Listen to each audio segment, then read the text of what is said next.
space, the final frontier.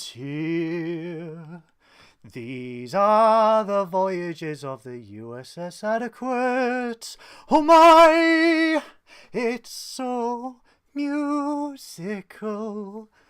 Our ongoing mission to review every Star Trek episode and movie in existence. Oh no, we'll never stop. Our continuing mission to seek out new guests and make them very uncomfortable. To boldly go where most of our YouTube shows have gone before. Did you like that? Good evening, everybody. And I like to fuck things up. Fuck the Conservative Party. Good evening, good afternoon, good morning, everybody. Hello. Welcome to another episode of Trekking Up North. I am your host, Captain Goodwill, and joining me as ever is the wonderful science officer Synoiz from the planet Honk. Honk! Along with my Geesian brethren. Well done on that intro. Thank you. That was completely and utterly bloody improvised. How are you, my darling? I want to say good, but technically not. Because, traumatized? Yeah, I've got COVID. Oh no, he's got 5G. I've got 5G. Oh, his 5G. Phone signal is impeccable, guys. Very, very annoying, because obviously, like, we like to talk about how busy I am all the time, but then we have to talk about how unbusy I am right now and how many things I've had to cancel, because you're like, how long is this going to last? Okay. Bloody so cancel culture. A 3-day window of going, do we cancel Monday stuff yet? Okay, let's wait, and it's like, oh, okay. But yeah, so it's a bit frustrating because I was meant to be in Edinburgh yesterday, and yeah, can't. So yeah, spent the whole day. It was actually quite relaxing. Actually, spent the whole day in the house watching season 3 of The Witcher. Oh, why? It's not as good as the rest of it, but they tried, I guess. To be honest, I was literally watching this just being like, this is awfully written. Like the amount of, when you get plot holes and stuff, and you just go, how does that character know that? Like, it just literally has it where one character goes up to a tower and then like it explodes, and then another character is like, oh, they're in the tower, and you're like, how do you know that? What did no one saw? There wasn't a scene showing this, and it's just like that where it just feels very much, and it's got people writing letters to themselves quicker than they actually move. And I'm a bit like, okay, we've got a very fast postman here, but anyway, this had more plot holes than a road in Sunderland. It's I think Henry Cavill. Sorry, I'm impersonating King Charles. I don't know why. I think Henry Cavill. Hold on, do that in song for him. I think toss a coin to your witcher, valley of plenty. Sorry, I sound like I've got a hernia. Hold on. What's Camilla doing to make him make that voice? No teeth, Camilla. He's our king now. Yeah, anyway. Hello, hello, chat, by the way. Sorry. Hello, chat. I can see why Henry Cavill is just kind of a bit like, okay, maybe this is a sinking ship. Yeah. Which is a real shame, because it's like it had so much potential, but then it just stopped being about monsters and started trying to be Game of Thrones. And I was a bit like, that's not what I enjoyed the Witcher series for, I'm afraid. But, yeah, it's almost like the showrunners looked at the games and the books and went, those I don't like. However, I do like shiny horse, titty, booby Game of Thrones, so I will do that. Yeah.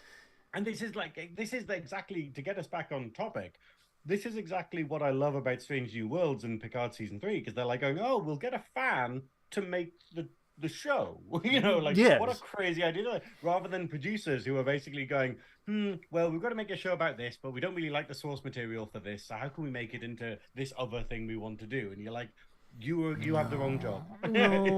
No. Shout out to Damon in the chat. Hey, dude, our Canadian friend who has been in Star Trek Strange New Worlds, the lucky bunny. The wonderful little duck. The wonderful 17.5-foot Viking musician, that is Adam. We've got Daddy Lee. My future husband, once his wife agrees. She doesn't have a choice. That's it. We've got Daddy Lee. We've got the Velvet Snatch. What the hell is the Velvet Snatch doing in this chat? Don't know. Some untalented. I thought she was on recharge. On recharge? I thought she was on Where recharge. did she plug it in? Comments below. And we've got the lovely Beth. We've got Edson Bailey. We've got Nerdy Up North in there. Hello. But yes, welcome everyone to the chat. So you've had a rather difficult week, shall we say, Synoiz, with the old Rona. Have you had an urge to drink beer and talk about family? Or is it that a different type of Rona? That's a different kind of Rona. Oh. It's been a bit odd. I do quite like being ill. I was saying to someone the other day that I find being ill quite fun because luckily I'm feeling much, much better today. Like totally fully functional. Yesterday was awful and a write-off. Tuesday was a write-off. But like I quite like being ill because it forces me to like relax and stuff, and it kind of gives me carte blanche to do whatever the hell I want. So for instance, before this started, I ordered like dessert from what's it called, like Casper's, and it's the most extravagant thing. It was like £25 of dessert. What type of dessert? Okay. Well, we're going to sack off Strange New Worlds. We're just going to talk about dessert. Yes. I'm going to make the whole chat hungry. Yes, but it's basically very, very good dessert, and nommed my way through that. But I would never, ever have done that had it not have been like no rules were ill kind of rule thing. Damon said you sing better than me. Ooh, challenge accepted. You are coming on Trekking Up North soon, Damon. I love how threatening you are about it. You're coming on Trekking Up North soon, and you're gonna like it. Captain's prerogative. Once the strike is over, I have heard on the grapevine, fingers crossed that the strike may be over sooner rather than later, but we shall wait and see. For myself, it's been a difficult week for me, as many of you know. Don't really want to get into it because I am more, hey, let's just have fun. But I would do like to give a shout out to, because as many of you may know, I have a job. And people are like, you? What? Yes, I do have a job, and I have a new starter this week. A lovely woman called Zoe, and as a thank you for helping her, she made me some gifts. The first one, and I don't know if anyone knows this, it might come as quite a shock to the chat. I'm an aficionado of unicorns. So what better to give someone who works in an office than a gun? Shaped like a unicorn. Yes, a unigun. Yes. Don't make me pop a cap in your ass as a gangster thing, you know. I mean, it blows bubbles and everything. I think we might, the two of us together might have to make the whitest version of the movie Bad Boys. You know, we're like, you just holding the unicorn gun sideways. I pitched it to you, Universal. You've got Bad Boys. How about Sensible Lads? I mean, you've got no writers at the minute, so you might as well take up any idea. Sensible Lads coming. They probably have. Can you imagine what shit they've tried to push through while the writer's strike's on? Yes, we're going to get like 50 Adam Sandler movies. We're going to get like, you know, we're already getting Saw 10, aren't we? Yes. Well, okay. I've heard Babylon 5's coming back. But yes, time to strike Babylon 5. No, let's not go into this. Okay, but yes, it's like there's a strike coming. Break out the Babylon 5. Oh God, okay, no. We'll reel that out. But yes, so she also, I think she's into pottery. She's made me an ashtray. Now look at this. Look at this ashtray. It's so pretty. Look at the twinkly stars, and then look underneath. It's got a little smiling face. However, look at that. That's the the smiley of infinite sadness. Darkness. Hang on. Oh, hello. It is. My name's Captain Goodwill, and I am the presenter of Trekking Up North. Do you like? This is like anonymous. I am not the bottom of an ashtray at all. I am an entity. Do you want to see me in a bit, in a reveal? Hey, that's so nice of her. That is wonderful, isn't She's it? a keeper. You've said she's really good at the job as well, so Yeah, that's great. she is fantastic at her job, and the fact that she's made a present. And then, of course, you know, as as a captain with a bit of an alcohol problem, It's all getting of into it. bribery now. It's Look at crossed that. the line into bribery. Shuttlepod Show, your podcast chat is doomed. So, so yeah, wonderful presents for to receive after a bad week I've had. But shout out to the wonderful Zoe. Hi, Peaches in the chat. We've got Adam saying Goodwill has the same taste in toys as my 2-year-old. At least he's got the same taste in toys as Goodwill and not me, because then you'd be in trouble. But Anyway. Yeah, it's like everyone's catching up on we're just catching up on the chat, and they're like, okay, there's a lot of bizarre voices. Why does Goodwill's Geordie impression sound like Ivan Dabrowski? Ivan Dabrowski, because it's Mackham, and I don't know how you dare. Yeah, it's actually an impression of Jake that Synoiz did. It's too futuristic. It's too. Take it away. I don't understand. Oh, that's how Sean Ferrick knows Jake. That's what's sad.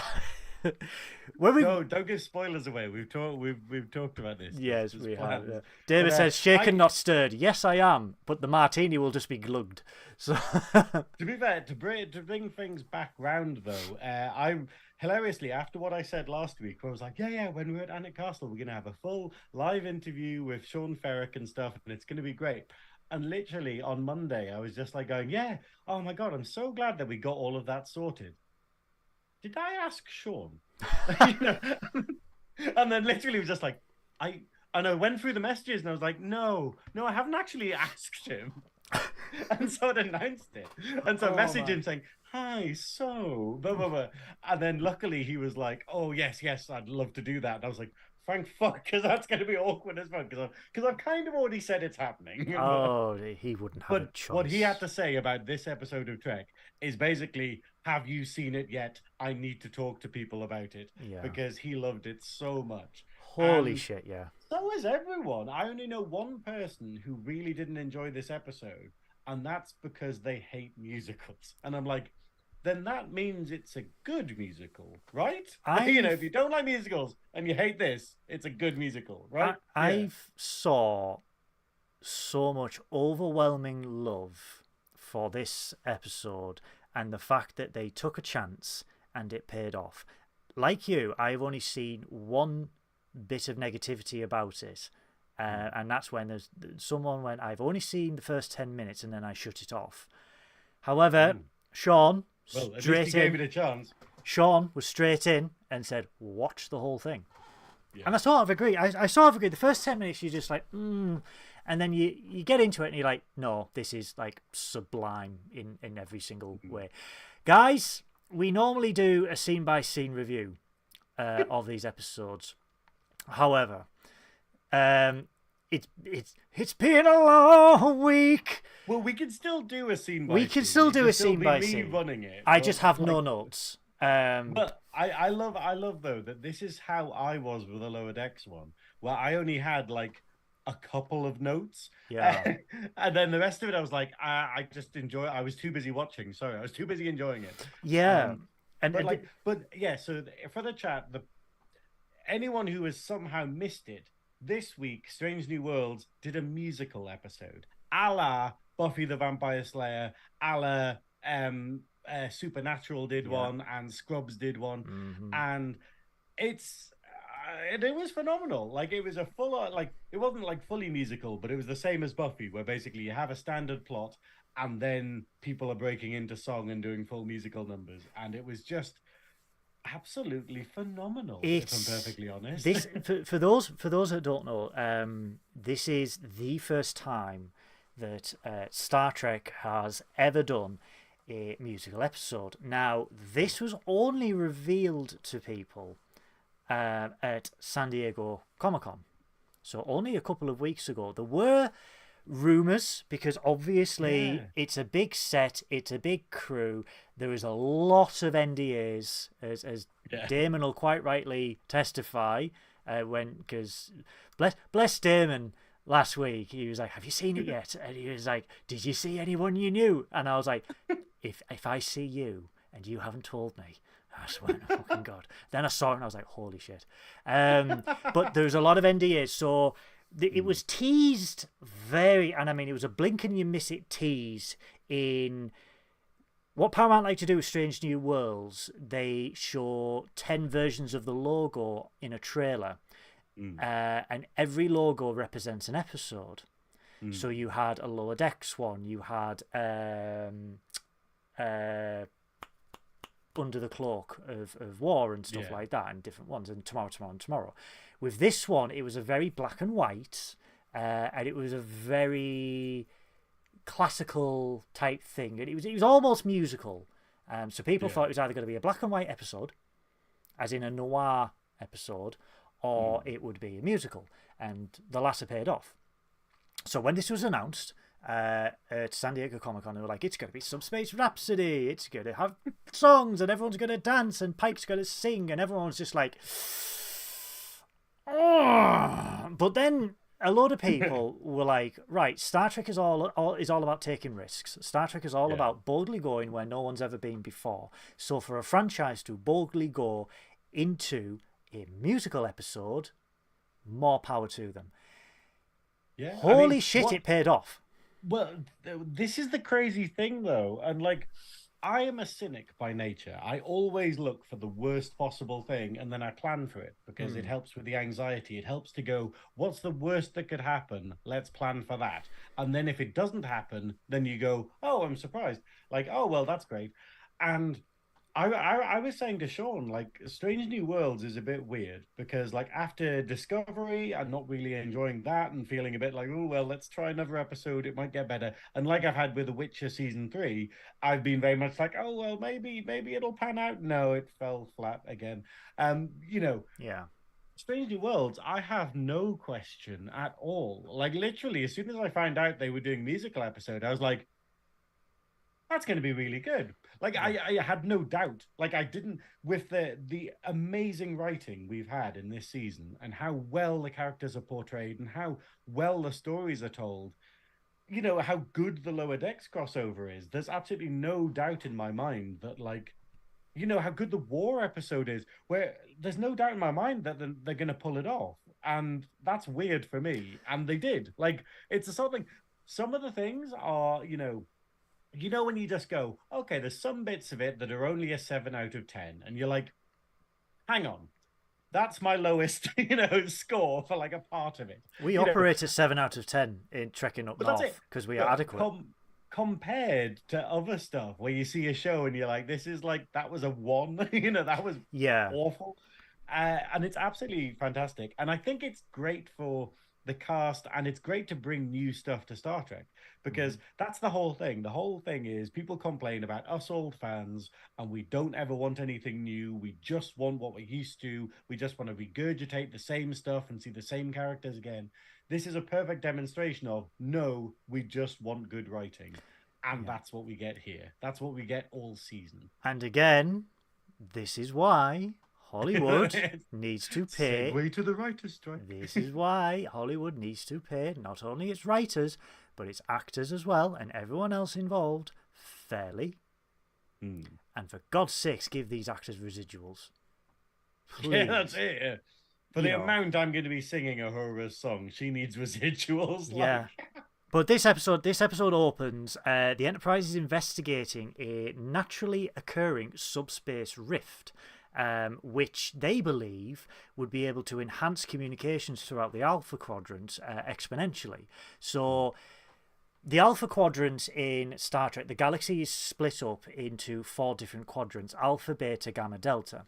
Star Trek operates Starfleet and the United Federation of Planets, and everything that happens in Star Trek mostly happens in the Alpha and the Beta quadrants, with the exception of Voyager, who was stuck in the Delta quadrant, the other side of the galaxy, and Deep Space Nine, where they found a wormhole from the Beta quadrant to the Gamma quadrant. But the majority of the franchise takes place in Alpha and Beta, those two quadrants. Yeah. Now, the vast distance of the galaxy, any transmissions, obviously, in those distances would take weeks. And this is like 200 years into the future with all subspace technology. It still takes weeks. So they found this subspace rift, which would be like, hey, instead of taking weeks, this could be instantaneous, because this subspace rift is sort of, you can communicate with any part of the Alpha Quadrant instantaneously. It's like a tunnel. Like we have wormholes and stuff and other things. It's a fold in space, Yeah, this is basically a way to just go, hey, send that over there really quickly. Like the equivalent of, rather than sending something by post, you send an email. That's if they can get this working.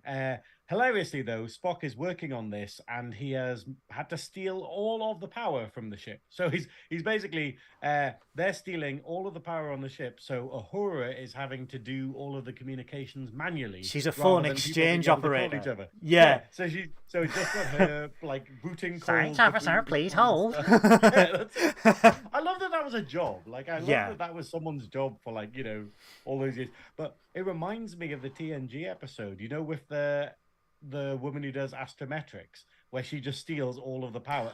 Picard's love interest. Yes. Yeah, and she's the love interest. And basically, like, she just does that, where she just goes, hey, we're going to take all the power from the ship.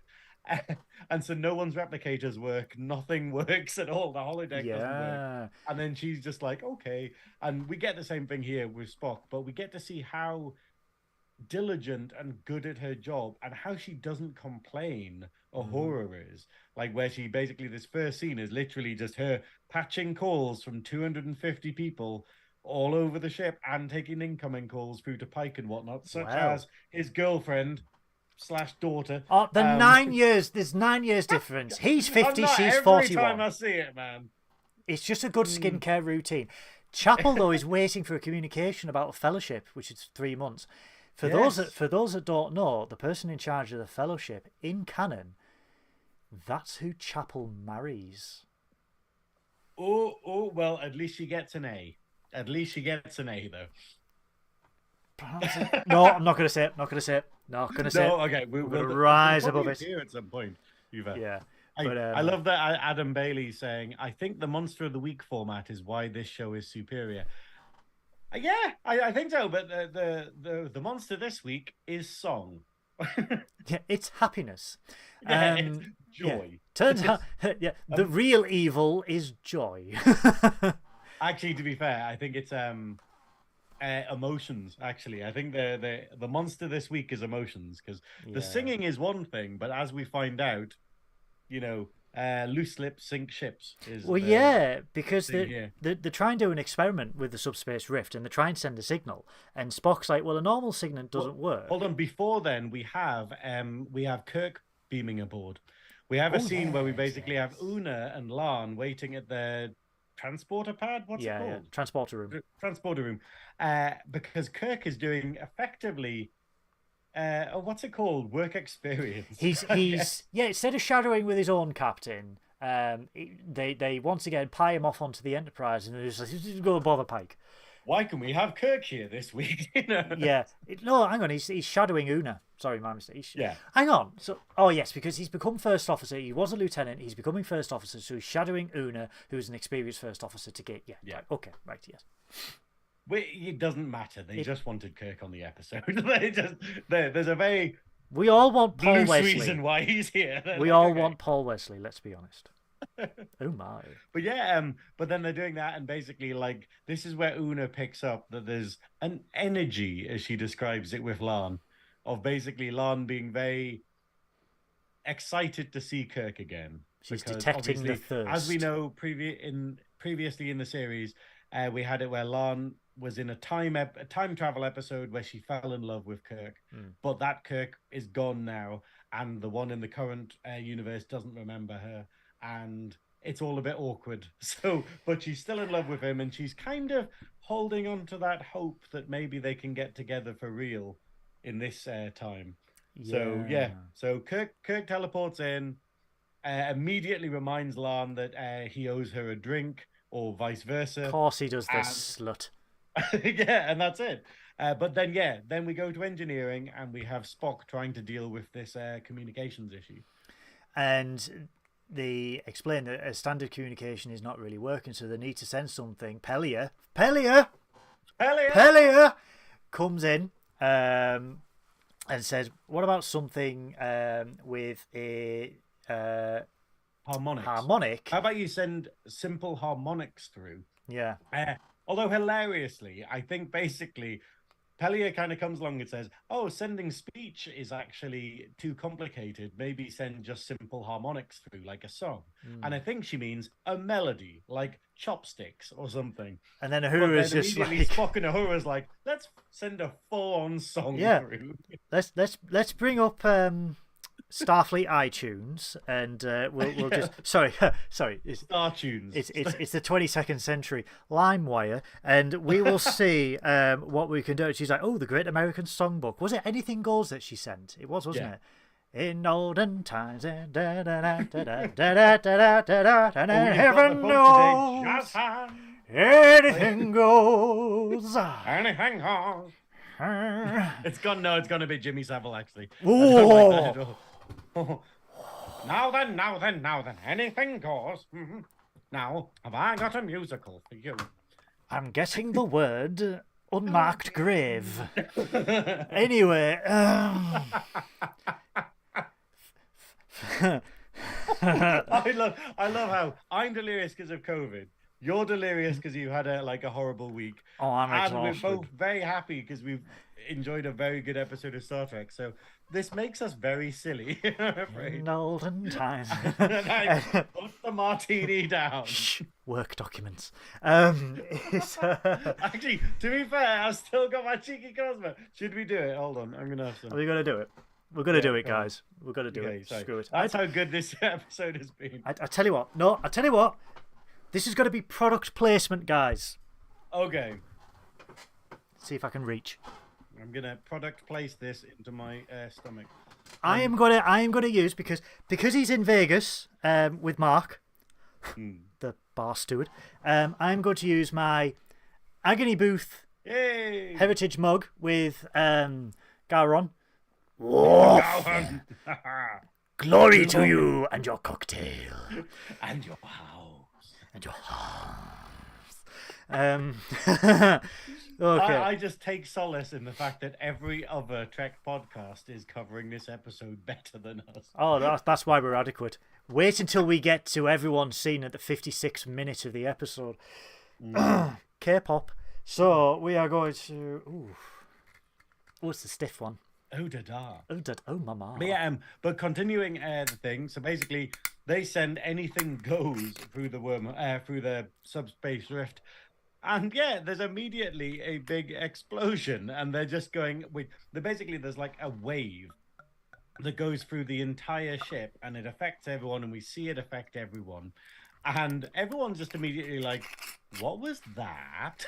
Yeah, because it sort of takes people off the feet, and it resonates throughout the ship and ends up at the bridge, which I was like, okay, so it goes all the way through the ship, all the way through engineering. Despite the Enterprise facing forward, it went all the way through engineering, all the way through the ship, and then ended at the bridge, which is at the center of the Enterprise. I was like, okay, but I'd let it slide. And then I think, to be fair, they showed the scenes in the order. Have you got it there? I love you drinking straight martini. Like, at least mine's like technically a mixed cocktail. Oh. Is it nice? Did you enjoy it? Oh, how delightful. Computer, replicate more. I hope you don't mind that we're just being plonky. You guys know what week we have had. Yeah, that's it. Do you like the ASMR of me pouring, by the way? So much stuff. It's very frustrating. I painted lots of Warhammer, though. That's quite good. You're not filling the whole cup, are you? Yeah, I'm pouring one out for my brethren. What did you have for Friday? What did you have for dinner on Friday, Goodwill? A mug of martini. Oh, it's bold of you to assume that I ate. But, yeah, so what happens is, and then we hear a tune, we hear a melody, and then the first song starts breaking so up. We have it, I love Pike's face all the way through this, by the way. I think it's hilarious because it's an ensemble number where basically Pike is asking engineering, sort of, oh, so what was that? Give us a report. And Uhura basically starts going, okay, cool. We'll tell you what's happened. We're just getting it together. And then Spock starts singing the report. What a set of pipes Ethan Peck's got on, by the way. Very deep voice as well. Fantastic. Like it's the thing is, it's really. I think this is the reason why they did this, because what oh God, who's the guy? Josh Whedon, who did Buffy. What he said is the reason why the musical episode of Buffy happened, what started it all effectively, is because they literally were just like, hey, hang on, all of our cast pretty much are all like drama school trained. And naturally, if you go to drama school, if you go to dance school, you have to sing. You have to take singing classes. It doesn't matter if you're not good at it, you still do it. And then you just go, cool, never doing that again.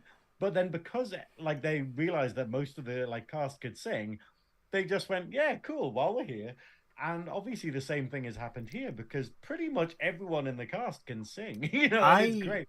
And even the people who can't sing, they just give little parts to, like they did with Willow in the Buffy one, where they're like, you're terrible, so here's a line, and that's it.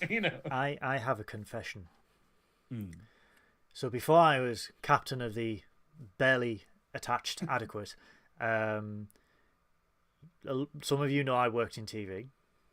However, before that, I did musical theatre. Is it theatre or theatre? It's theatre, darling. Oh, okay. It's theatre. I'm off to a night at the theatre. Oh, you lovey. You... I was a lovey. Darling! I was a lovey. Sweetie, that's where my martini habit. That's where my martini habit began. We had bigger mugs back then. Yes, Ian McKellen. So it was yes, I did study and played in musical theatres. I did My Fair Lady. Yeah. I was Henry Higgins. I have often walked. If you were the lead role, I would have been surprised. Yeah. Wow. Okay. Yeah. So no, I mean like as in a fair lady, not the guy. Okay. Right. I wore spandex for one show, but I'm not going to say. You don't have the legs. I do now. I do yeah, now. so I was like, I sang, I have often walked down the street before, but the pavement always stayed beneath my feet before. All at once am I several stories high, knowing I'm on the street where you live. Hold on, I need to close the subspace rift. It's spreading. It's spreading here. Oh my god! So yeah, like a zipper. they start breaking into song because obviously they can't detect anything. What is it? Everything's not stable. Yeah, everything. Yes, what is it? This is why I need notes. I think this is the great thing though, where basically like this song, because throughout the episode all the songs are very personal. This song isn't. This song is literally them trying to do their job but singing it all. So it goes around all of the crew basically reporting their stations. So basically just going, hey, everything's fine here, everything's fine here. But in song, yeah, nothing to report. That's it. Yeah, no, nothing to report. Everything is stable, I think, is the line. And it's basically just this thing of, like, so the entire song is beautifully done. Everyone around the ship singing, and everyone gets a little line in. So when Benga gets a line in, Chapel gets a line in. And Pike looks mortified. We even get a couple of words. We even get a line from Pellier, who isn't a singer, and you can tell, but like they still go, "Hey, cool, you're here." But Pike looks mortified, and I think Pike's at this stage in his career now, where he's just like, "Not another thing." Yeah, he's just like, "Oh no, oh for fuck's sake!" It's an absolutely phenomenal song. I love the fact he goes, "Why are we singing?" Yeah, the group thing where basically everyone's telling Pike that everything is fine and there's no weird readouts or whatever, and then he just stops there like, "But why are we singing?" Yeah, and you're like, "Yeah, actually, so if everything is fine, why are we singing?" Anson, which is a great way to end it. Anson Mount, who is the fabulous, handsome, wonderful, kind, generous, polite captain of Daddy. Anson Mounty, when he gets to be when he stars in Due South, he will be Anson Mounty. He's from Tennessee, naturally, guys, and you do hear this a lot. There's a lot of country in Anson Mount, and it comes out in this episode, and I'm here for that. So, but we normally skip over the intro, and we haven't. We didn't for the Lower Decks crossover because we got the beautiful animation of Lower Decks, and for this one, I'm going to say this now, more adaptations of the intro for these types of episodes, because the Supernatural does this for that 5 seconds that it's on. I think it's really important to do it though, yes. where it's the idea of you can tell you've got a good theme song and a good intro when you can piss around with it, like when you can kind of, and like we see here where we've got different versions of the theme tune, and then here we get an almost a cappella version. It is a cappella. Yeah, it's got a few drums. The problem is it's got drums, it's got percussion, but otherwise it's pretty much all vocals, and it's brilliant, and you're just like, whoa, it's just so good, like that they do this, and then it's just a bit more dramatic, it's a bit more flouncier than the usual theme, and it's just absolutely fantastic. But once the episode started, then we go into a scene of basically everyone sat around a table going, what just happened? Like, why did this just happen? Can I just point out, Lee, I'm gonna do this, I'm feeling jolly tonight. Lee said, I thought Goodwill was gonna say he's from Tennessee and he's the only 10 I see. Yep. Well done, Lee. That is a perfect one. The thing is, Lee, I have been close enough to Anson Mount to lick him. All the energy in the world to prevent it. But yeah, so they're in the I wouldn't try. You would. I feel like I'll go to jail for this. He came in. It'll be worth it. He came in, right, and he had bootcut jeans, cowboy boots, and a bomber jacket, and I'm just like, you are the ye to my ha. And I love how you're just looking off wistfully into the distance there. Just...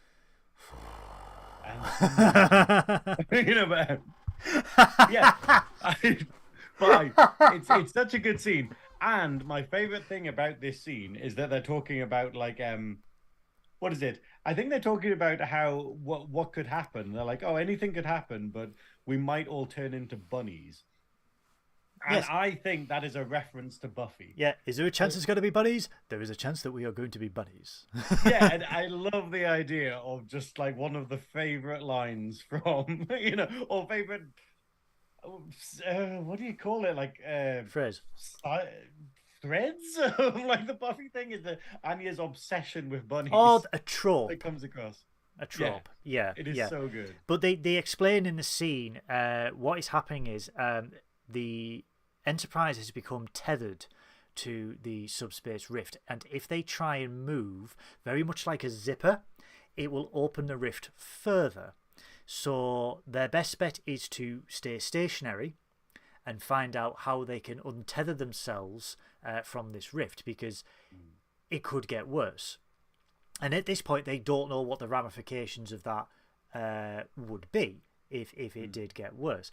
So they try and come up with a plan. Lieutenant Kirk and Una believe that they can reroute power to the deflector dish to cause some sort of resonance pulse, which sort of repels the Enterprise away from the rift. And we see this a lot in Star Trek with the deflector dish, which is used on starships to push debris away from the ship as it's moving at very high speeds and at warp speed, because even sublight speeds, like something that's like that could punch a hole the size of your head in a starship.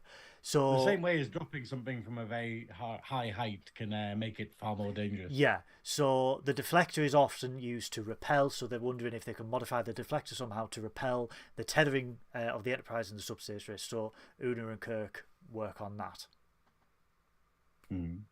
So next scene.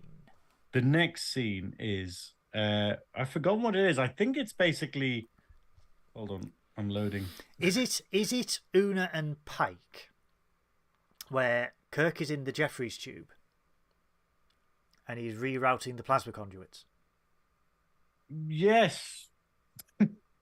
Hold on, give me a moment. Hold on a minute, guys. This is why I have notes. That's all I'm going to say. Yeah, so it's basically this is what. Yeah, that's it. Because Una and Kirk are in the Jeffries tubes, and she is basically doing what she's meant to do, where she's basically telling him what it's like being number one, and passing on her experience to him. Yeah. And to be fair, the main point of this thing is that it goes into song. It does. The main point of this whole scene is that she is giving him advice, and then obviously it moves on to giving him advice through the medium of song. We do get it. We do get to see the wonderful callback of the Jeffries tubes, named after the original designer of the Enterprise, Matt Jeffries. Oh, I thought it was Jeffrey Dahmer. No, that's the replicator. Oh. The protein resequencer. Get it. So gotta get it in there. That's what he said. So the no, it wasn't. It would have stopped him killing. Christ. At first, then there was killing. He was the praying mantis of Milwaukee. So okay, I'm just gonna put this martini down. So they are in the. I mean, it's a beautiful Jeffries. I love the designers in Strange New Worlds are harking back to the 60s design of the original Enterprise and modernising it, but still keeping those beautiful colours, beautiful piano black designs, colourful piping and stuff like that. It breaks into song about Una passing on her knowledge, her expertise onto Kirk, who has been promoted to First Officer of the Farragut, and he is learning from Una. All the while, Arn is watching them from the side of it. I thought this was a bit amateurish, this part here, where she's watching them, but it's sort of like TV trope watching, where it's just like, there's the wall, and they're just like... Yeah, if they look, they blatantly see her. But it's... Yeah, she's red on a white background. But it's important, though, because I think the whole point about these episodes, like the same way that it was in Buffy, is that it allows you to get a lot of exposition, and characters that wouldn't usually talk get to sort of talk about their feelings in a way that doesn't require the context. Like, for instance, like if you wanted a character who doesn't talk about their feelings to say how they are, A, there'd need to be someone there, and B, why would they open up to them? There's a lot of preamble you've got to do in order to get emotions across. Whereas what Buffy found is with musical episodes, you can just go, hey, someone sings a song about their deepest desires or deepest like fears, and it doesn't need to have a reason for it. It doesn't need to have that. It's just what's playing on their mind. And that's what this episode does. And so we get Lan, who is very, very much closed off. She's very secretive. She doesn't talk about her feelings because she's so terrified of getting close to people and getting hurt. And then what we have here is Una effectively saying to Kirk, what I do with my crew is I get close to them, rather than what you're told to do, which is basically keep professional, keep everyone at arm's length. Una basically says, no, I get to know them. I keep my heart on my sleeve. I control my emotions, but I'm not frightened of them. And that's what you should do. And that's the advice. And then Lan's watching this, basically, obviously going like, I wish I could do that. I wish I could, like, it's wear my heart on my sleeve. And that's the joy of it, because it's a very, it's like a My Fair Lady, maybe not My Fair Lady. It's more like Bedknobs and Broomsticks kind of song. It's very Gilbert and Sullivan, this whole... Well, it is, because she's a huge... She is a huge fan, as we found out in the short Trek episode of when it was Spock's first day on the Enterprise as an ensign. She is a huge fan of Gilbert and Sullivan. So it makes sense. And what a fantastic voice. I just want to say, Una's voice is phenomenal. It's so powerful. Rebecca remains... She's lovely. That's all I'm going to say. Isn't it crazy to think that, like, that's bloody Mystique? Yes. And she's married to Jerry O'Connell. Yeah, it's just weird. The whole thing is just like going, hang on, we've had a musical episode with fucking Mystique. What? The luckiest man ever to be, like, 2 First Officers and 2 Star Trek series, and they are married. And wow, he is a lucky man. But yeah, so the whole arrangement of this song is very Gilbert and Sullivan, because Una is a massive fan of Gilbert and Sullivan. We see Laan watching over the side, and I absolutely agree. This is more for anyone who's worked in an office environment. It's management styles, and when you've worked in an office for a long time, obviously there's change arounds as people move, people leave. You get to experience different management styles and what works for you and what doesn't. And this is sort of like, hey, some people keep their team professional. They don't get involved. They don't. They keep the personal and the professional separate, and they're sort of like, we are here to do a job. I will do it that way. Una was like that, and this is a great callback to the pilot episode, The Cage, where we see number one in, Majel Beret, who was very quiet, very stoic, very professional. That was the way that number one was portrayed in The Cage, whereas this one is I'm very heart on my sleeve, like you said. I'm very in tune with the crew. I'm friends with the crew. I will go and have a laugh. We saw that all the way through season 2 of Discovery and season 1 of Strange New Worlds. Yeah. And she says, I was like you. I was very stern, but then I've realised that I'm trying out a new style.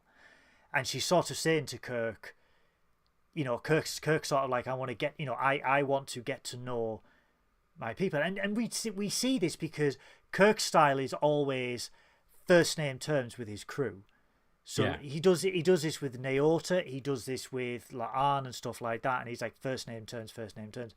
He sort of does this in the original series. He doesn't do it with Uhura, because we never knew Uhura's first name until Star Trek 09 in the alternate. And obviously it's always Mr. Spock and Bones. Yeah. But then Bones is like a nickname though. So that's familial. And I think that probably Spock wanted to be known as Mr. Spock. We probably tried to call him just Spock at some point. But Kirk is very much of, I will call you how you want to be called. If you want to be called Mr. Spock, I will call you Mr. Spock. If you want to be called Scotty. Chekhov, whatever. That's who he is. He knows his crew, and he knows who likes to be called what. Because we'll probably have that at work. You'll probably get someone, I want to be called Mike. No, you will call me Michael, or you will, and it's like, I will call you Jeff. Yeah, I will call you dickhead, and it's like, and it's like.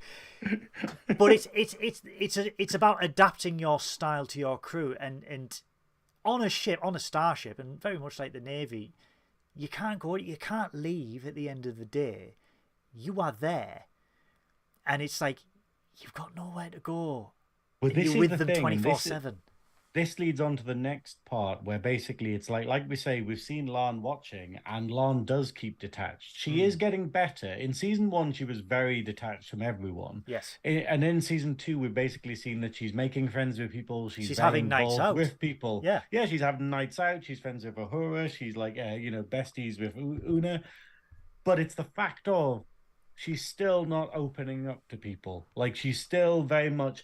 The only reason people know about her is that they can read her better. Like we saw in the first scene where like Una's looking at her being like, I know what that means, rather than Laan actually actively opening up. So basically, once she's witnessed this song between Una and Kirk, she basically wanders off to think about it, and then finds herself start singing. My favorite and immediately song. Makes a beeline, is it? Beeline makes to her quarters, yeah. Yeah, makes a beeline to her quarters, just going, let's not let anyone else hear this, which is very characterful of her. And yeah, I think this might be my favorite song of the whole one, but there are a lot of good ones. Yeah. But yeah, this is...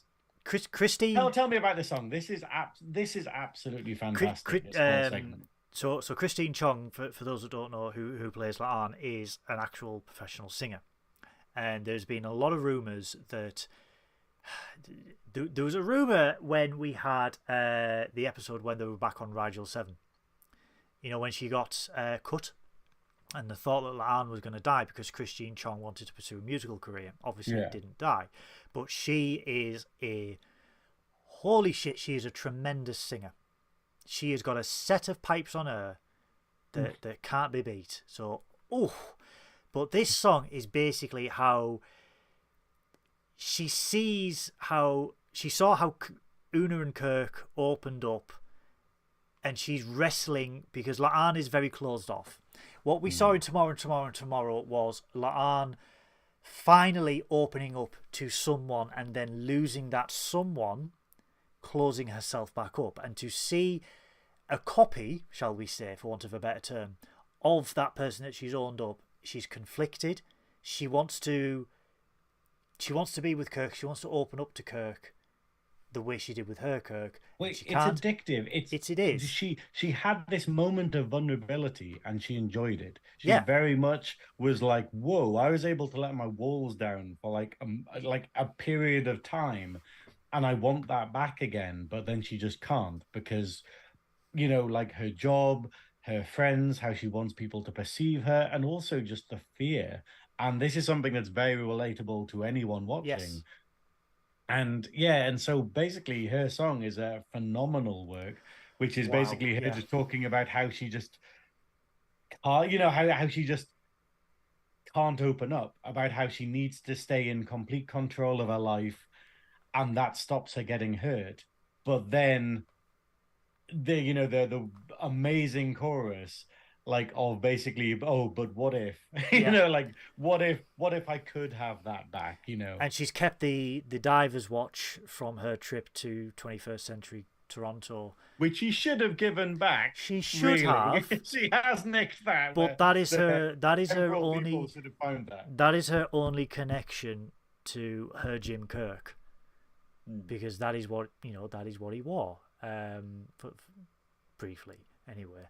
But that is her connection to that reality, and the reality in the song that she's fantasizing about, where, because in Tomorrow, she gets up in the middle of the night when they're in the hotel, she walks over to where Kirk is sleeping, does nothing, goes back to bed.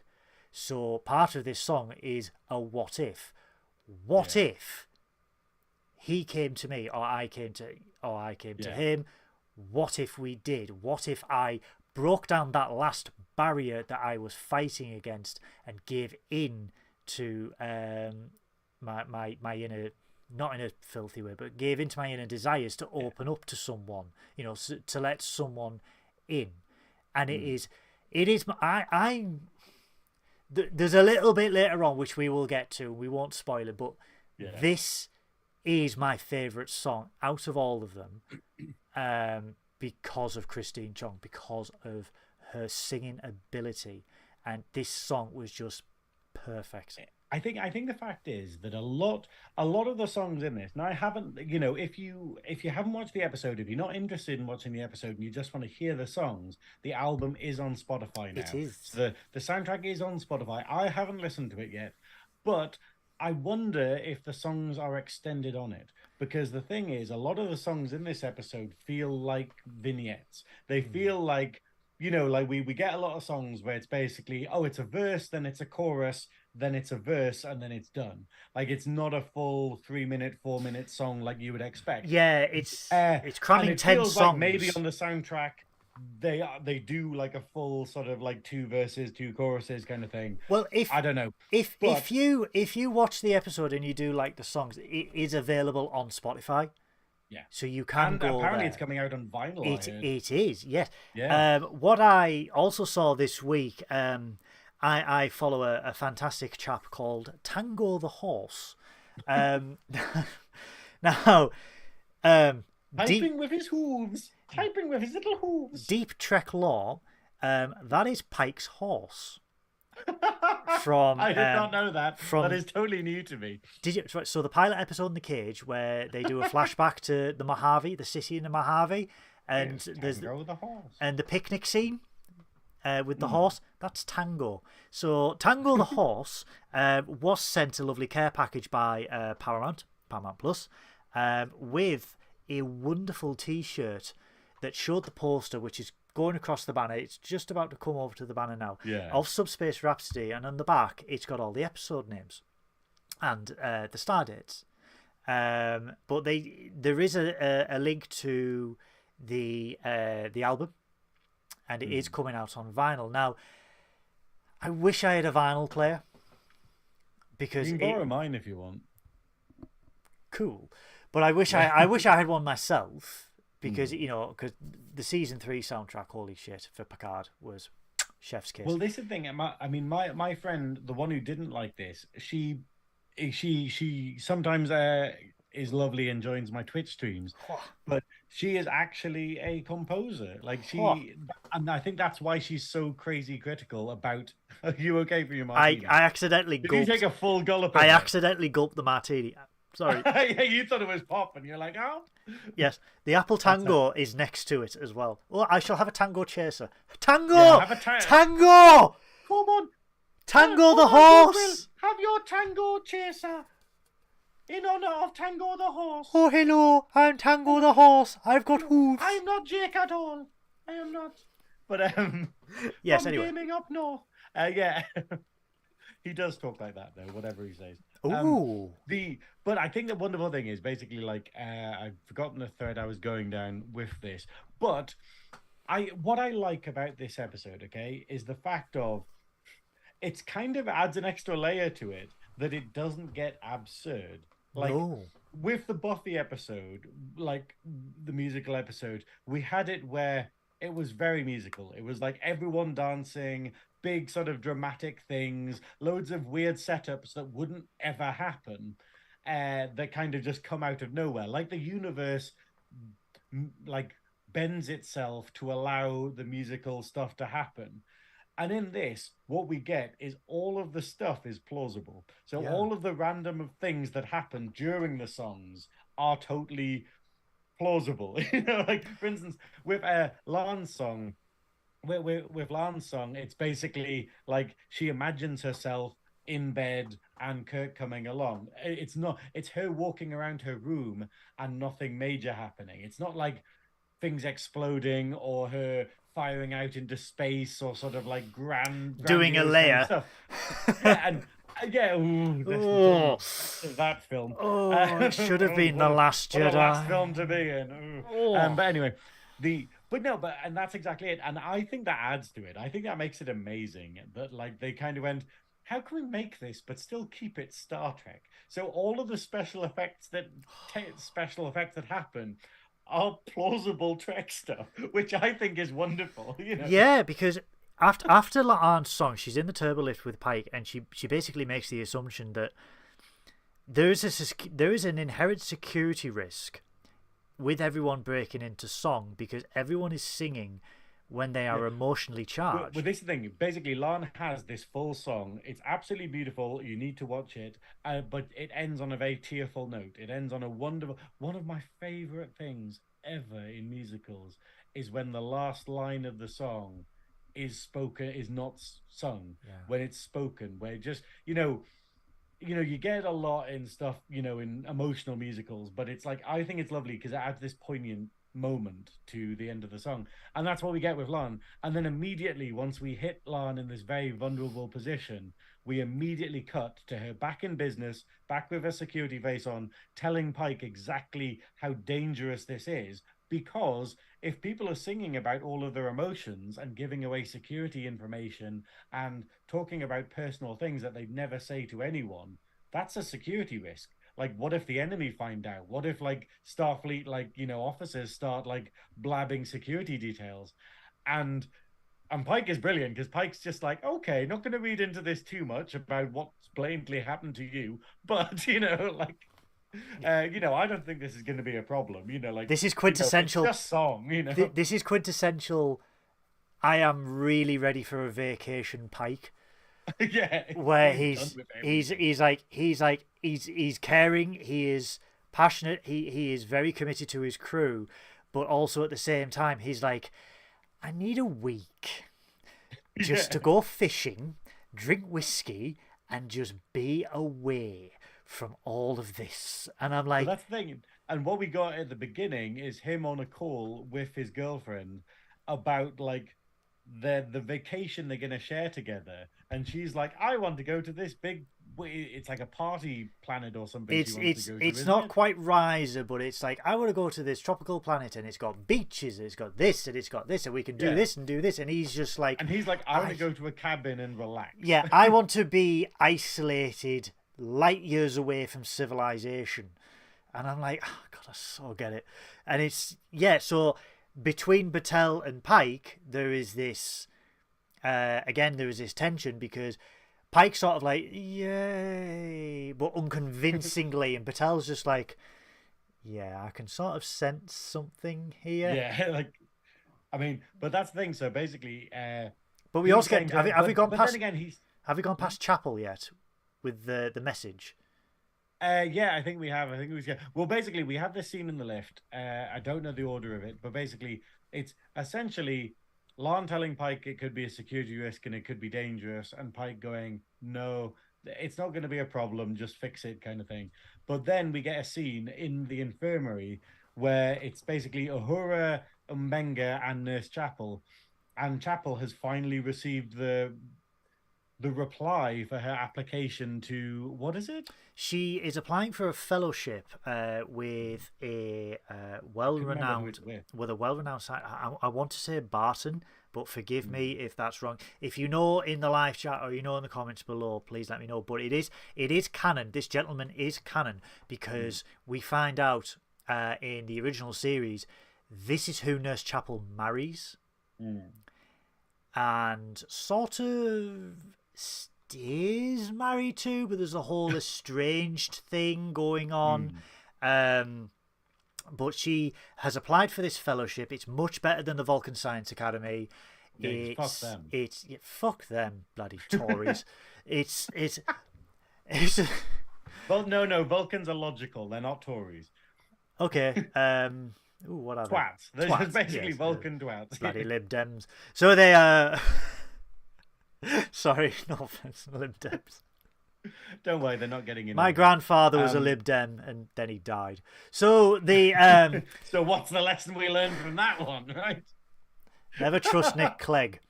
So the she finds out that she has been accepted for this fellowship. The fellowship is 3 months. This is the old end of series trope. Which I was like, oh, are we going to lose Nurse Chapel for a couple of episodes? Then I realized it's the end of the series. I'm like, oh, they're doing the bloody trope. I was so, and I mean, this is me, right? This is me. I am happy to see this back in Star Trek because, and I'll tell you why. Because this is a trope where a series crew and showrunners and already know that they've got a season 3. They're guaranteed, so that the foot is off the gas. They can relax and they can sort of go, let's plant the seeds in advance in season 2 to say, hey, she's going away for 3 months. He's doing this. She's doing that. Yeah. And I love that because you had that in previous Star Trek. You had this, where it's like, oh, well, Crusher's gone to Starfleet Medical for a year. Because she was forever, but forever. But then it's like I love this because it shows that the series has got confidence from the studio, where they're like, yeah, you already got to get a season 3, and you possibly got to get a season 4. Right, let's plan for that. Let's do that. Let's do that. So I like that because I don't think we've had it. I think we've had it in Lower Decks, and we didn't really have it in Picard, and we barely had it in Discovery. So it's sort of although it's an old trope where it's like, oh, that's how they're gonna just, but it's like it's refreshing. I just like it though. We're gonna get season 3, and it's gonna start with Chapel coming back from the fellowship, and we don't miss her for an episode. Because I thought it was a good opportunity for them to for Chapel just not to be in for a couple of episodes, but no, they're gonna tie it in with the end of the series. Yeah. But, and I think it's really good news for her because what we realized in the episode where she got rejected by the Vulcan Academy was basically how good she is, as a nurse, and therefore this is this wonderful, well-needed validation, I think, for her. But obviously the question is, she's in a relationship with Spock, and they're going through a trying time because basically he's struggling with displaying emotions and Yeah. being clingy as fuck. And she's basically going, hey, this was a crush and it's kind of not working out very Stop well. being a simp. Yeah, that's it. Stop simping. Yeah. And obviously it's so it causes a problem. And basically the scene ends with her basically just going, oh, how do I tell Spock? Like, Yeah. how am I going to tell this? Because she's so happy, but then it's tempered with She doesn't realize, and then she realizes, oh shit, I need to tell this person who I have pined for nearly 2 years, and that we are just starting to do something, and it's like, oh. And we kind of get a resolution to it later, which I think is brilliant. But it's a great little scene, I think. But it's I also like that I've forgotten the scene. It's one of the next scenes we actually have them talking about how they can stop the effect, and they mention the Heisenberg compensator. And it's nuts that they mention it in this episode when last week we theorized it, where you mentioned that it actually existed, but who don't know the technology, was just like, oh, there needs to be some kind of thing that will, negate the Heisenberg, problem. Yeah, because that's mentioned that there was one, and then we immediately get it referenced in this episode. That's the theory. Sorry, guys, I have got something in my eye, and if anyone says eyeball, is it martini? I swear. Yes, it is. No, it's ow. They theorize that if they tie in systems with the Heisenberg compensator, because this is what Kirk and Una have been working on, that they can repel from the rift. They try it don't work. It make it worse, because what happens is, what we realize, as we mentioned at the beginning, the subspace rift can enhance communications and make everything instantaneous. What has happened is, by them resonating with the subspace rift with the deflector dish, they have actually broadcast the shockwave throughout the Federation and Klingon space, because where this rift is located, it's on the border. So it's like there's a borderline, there's a neutral zone at this point, there's a borderline, and then this is where the rift. So it sort of goes, obviously it goes outwards in a circle, and it's affected Starfleet and all the ships in communications range all the way through the Alpha Quadrant and the Klingon Empire. Which we don't know yet, but what we have in the next scene is we basically have it where Pike gets a call. They get a call from the ship that his girlfriend is on. Yes, because he's like, it never rains, but it pours. Because the Cayuga's walked in. He's just like, this could not get worse. I love the fact that she is the captain of a Constitution class starship, which are like the preem of the line, and she's like, divert this fucking tub to the Enterprise, because I want to get into his fucking DMs and have a chinwag with him. And I'm like, geez, can you imagine? Right, yes, we're on this very important scientific mission to study gaseous anomalies. No! I want to have a word with Chris, and I want to have a word now. He's left me unread on WhatsApp, or Space WhatsApp, and I'm going. And then the Cayuga warps in, and it's like, oh, it never rains, but it pours. And Pike's just like, put it on screen. It's like the Captain Bartels wanted to speak, and he's like, put it on screen, and then it just bursts into song. Yeah, I just love the idea that he's just like, okay, what we'll do, put it on screen. I don't need to take it privately. And then she starts effectively, saying, hey, look, we need to talk. And then it starts rhyming. And then she becomes aware that what she's saying is rhyming. And then it goes into a full-on song. And it becomes this duet between the two of them about their problems and about Pike running away from responsibility and not wanting to actually make relationship things. And the chorus being that they are very aware that this is a private conversation and that they're sharing it with everyone, which is exactly what Lalane tried to warn Pike about. And then Lalane just quite calmly just walks over to the communication station. No, hold on. While they're doing it, while Pike's doing it, he starts getting very dramatic. Oh, he does. And he goes down on one knee. He's literally about to sort of like talk about very personal things to everyone on the bridge. And it's about to get very dramatic. And Lalane just walks behind him, turns the communication off, and it breaks the spell, and he's immediately just like, I'm sorry you had to hear all of that, and it's quite good because it's exactly this is why I think I'd like to hear the full soundtrack, because it's just what Buffy does with Tara's song, where it starts getting very erotic at the end of the song, and then immediately hard cuts to another scene going, well, and moving on. Do you know what it reminded me of? In Next Generation, where Picard had to quote Shakespeare to Loxana on the bridge, where he's like, "Shall I compare thee to a summer's day? 'Tis better to have loved than lost than to never have loved at all." And then at the end, he just turns around, he's just like, and he's just and that's how the Picard maneuver. Luckily, don't have to do that anymore. But new uniform on the way, guys. Sneak peek maybe later. But and he's very Picard in this moment, because he gets up off his knees. And he's just looking, and he's just like, and he's just like, he becomes the captain again. Very embarrassed. Yeah. Obviously, Lan's like, tried to warn you about but that. This is where we hear Anson Mount's natural Tennessee accent come in, because the way Mount sings, he sings with a country twang, so it's very. It's kind very country, very bluegrass. It's one of these things where, like, I think what we see a lot of the actors. We have a lot of different song styles in this, so I don't know if it's the actors playing to the song style, or if that's actually how they sing, or if the songs were done for them. I think it's playing to the strengths. What we have in other songs, when we hear Pike sing, he doesn't have the Tennessee twang. But then in this song, he very much does. So I'm wondering if maybe he put it on for this, or he let it out for this, but then it doesn't occur in the other stuff. The same way that Una sings very, very music hall for her numbers, but then obviously her character's obsessed with Gilbert and Sullivan. Whereas in the group numbers, she tends to be a bit more straightforward, like.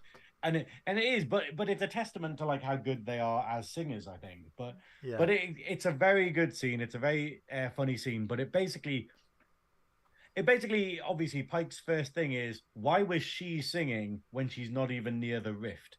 Like, she's not even on the ship. Yes. And they point out that actually what this has done is this has actually changed reality. It is actually spread around, like, through the whole quadrant, through all of the ships.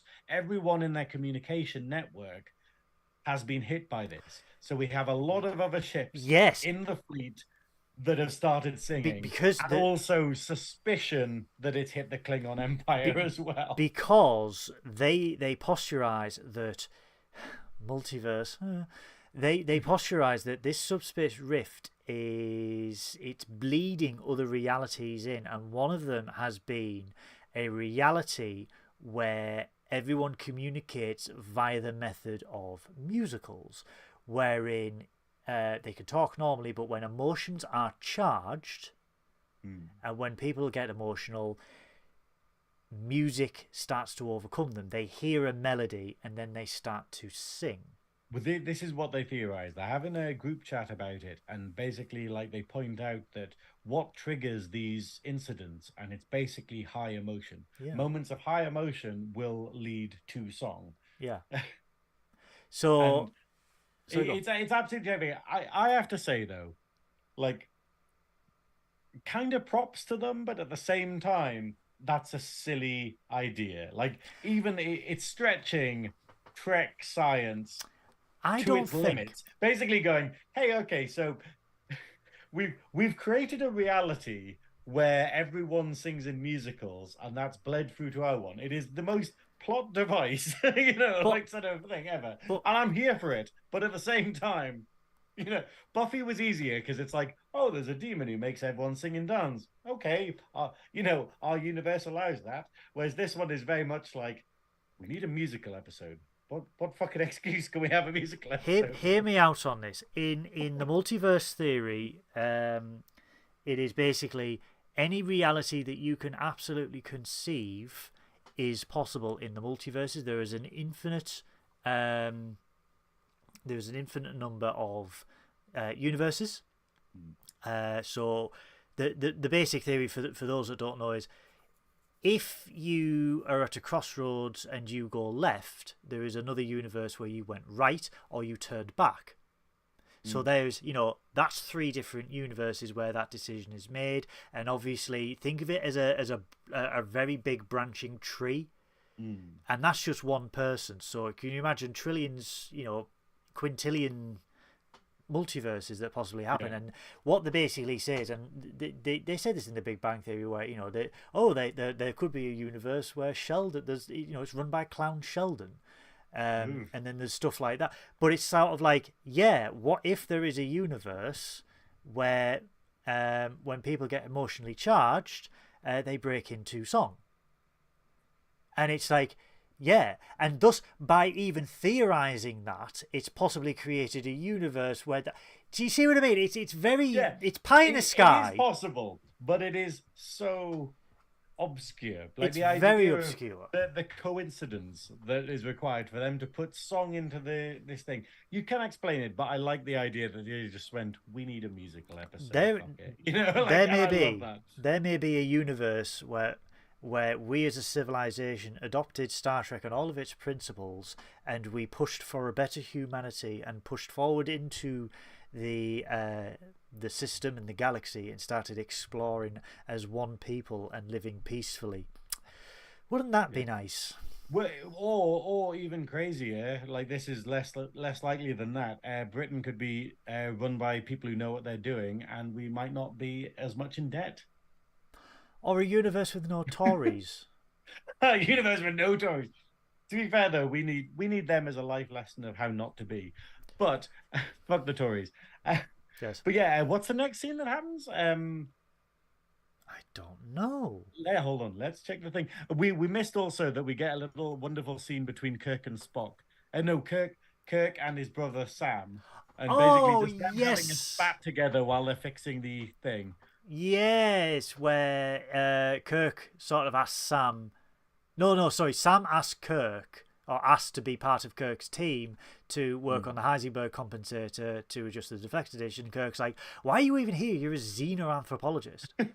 Like, what is this? I can help with stuff. Yeah, I can help. It's my ship. There's a constant spat between the two of them that they just do not get on whatsoever. I will say... Obviously, we find out why in the Lower Decks episode. But did you see the little bit later on with Sam Kirk in the background just going... I love it. Sam Kirk is the gay energy I need in my life. Like, even if the character isn't gay, even if the actor isn't gay, he just plays the whole thing so gay best mate. Is it the mustache? It's just his attitude, like the way he acts and stuff. It's high camp, and I'm absolutely here for it. It is so wonderful. Brilliant. It reminds me, there's a very, very, very, very good gay comedian called Matthew Lane, who's like an American Italian. And it's the same energy he has. Same mustache, but it's that very much kind of, we're not talking femme, we're just talking sort of like a bit flouncy. And it's just wonderful. But yeah, what we have though is after they theorized about what the hell could be happening, we get it where Una takes Lana aside, basically just talking about, hey, so what's between you and Kirk? Like, effectively. And then we get Lon kind of opening up a little bit by basically just saying that she might have feelings for him, but she doesn't know how to talk about it. And then we get Una breaking into a beautiful song. And I love this scene because the music starts up. Oh, yes. And they're looking at each other in Una's quarters, and you don't know who's going to sing. Like, and it plays it out for a fair bit, and you're not sure if it's going to be Lon singing again. You don't know if it's Una going to be singing. But then it's a wonderful little song. Really, it's a really clever song, effectively, about how Una used to keep everything to herself. She used to be incredibly secretive. Which we know. Until she learned how to open up. Yeah. Until she learned how to open up, and how life is so much better now. Like, it's a beautiful little song. And this is one of these vignette ones where it doesn't have a chorus. It's literally just, I'd say it was like a verse, a bridge, and then a little bit more verse, and that's it, and it feels like there's a much bigger song that could be done here, but it does exactly what it wants. It basically it's a wonderful little story. Like the thing is, the first song in this is the only song where it's not really emotionally charged, and then all the other songs are, this is how this character's feeling, this is a wonderful amount of exposition and background on this particular character, and this is just beautiful because it effectively ends with Una saying, hey, I learned how to keep secrets amazingly, and I wish I hadn't. I wish I hadn't have done that stupid coping mechanism, and I had just been brave enough to open up to people because my life is so much better now. Yes, but that It's is something that I sympathize with because I'm exactly like that. I used to be very in my own shell, and now I'm just like, I'll say anything to anyone because I know that them knowing me doesn't make me less or doesn't weaken me. this You know, is and but the fact is that is a heavy emotional maturity, and it's something that Lon doesn't have yet. but this so two things about this. I just call myself emotionally mature. Fucking hell. Tits. Today we learned how to lie on podcasts. So two things I will say. I wholeheartedly agree because before I did Nerdy Up North, I was very shut in. I know. Surprise. Before the tips. Before the tips, yeah. Pre-tip. PT. Pre-tip sounds weird. PT. So, yeah, before the tip, just before the full shaft. The get in, I did it. Well, we all know what Synoiz does on a night. He's a spitter. So the You're gonna make me spit, Christ. I just had to swallow all of that. Oof, someone clip that. So I just had to swallow all of it. Oh, papa. Oh, hey, I tell you. So, yes. So, before I joined Nerdy Up North, I was very closed in. I didn't open. People knew I was a Trekkie, but I wasn't very just like, yes, I love Star Trek. And this is hold on. This is you going into Tara's song. Yeah. I lived my life in shadow, never the sun on my face.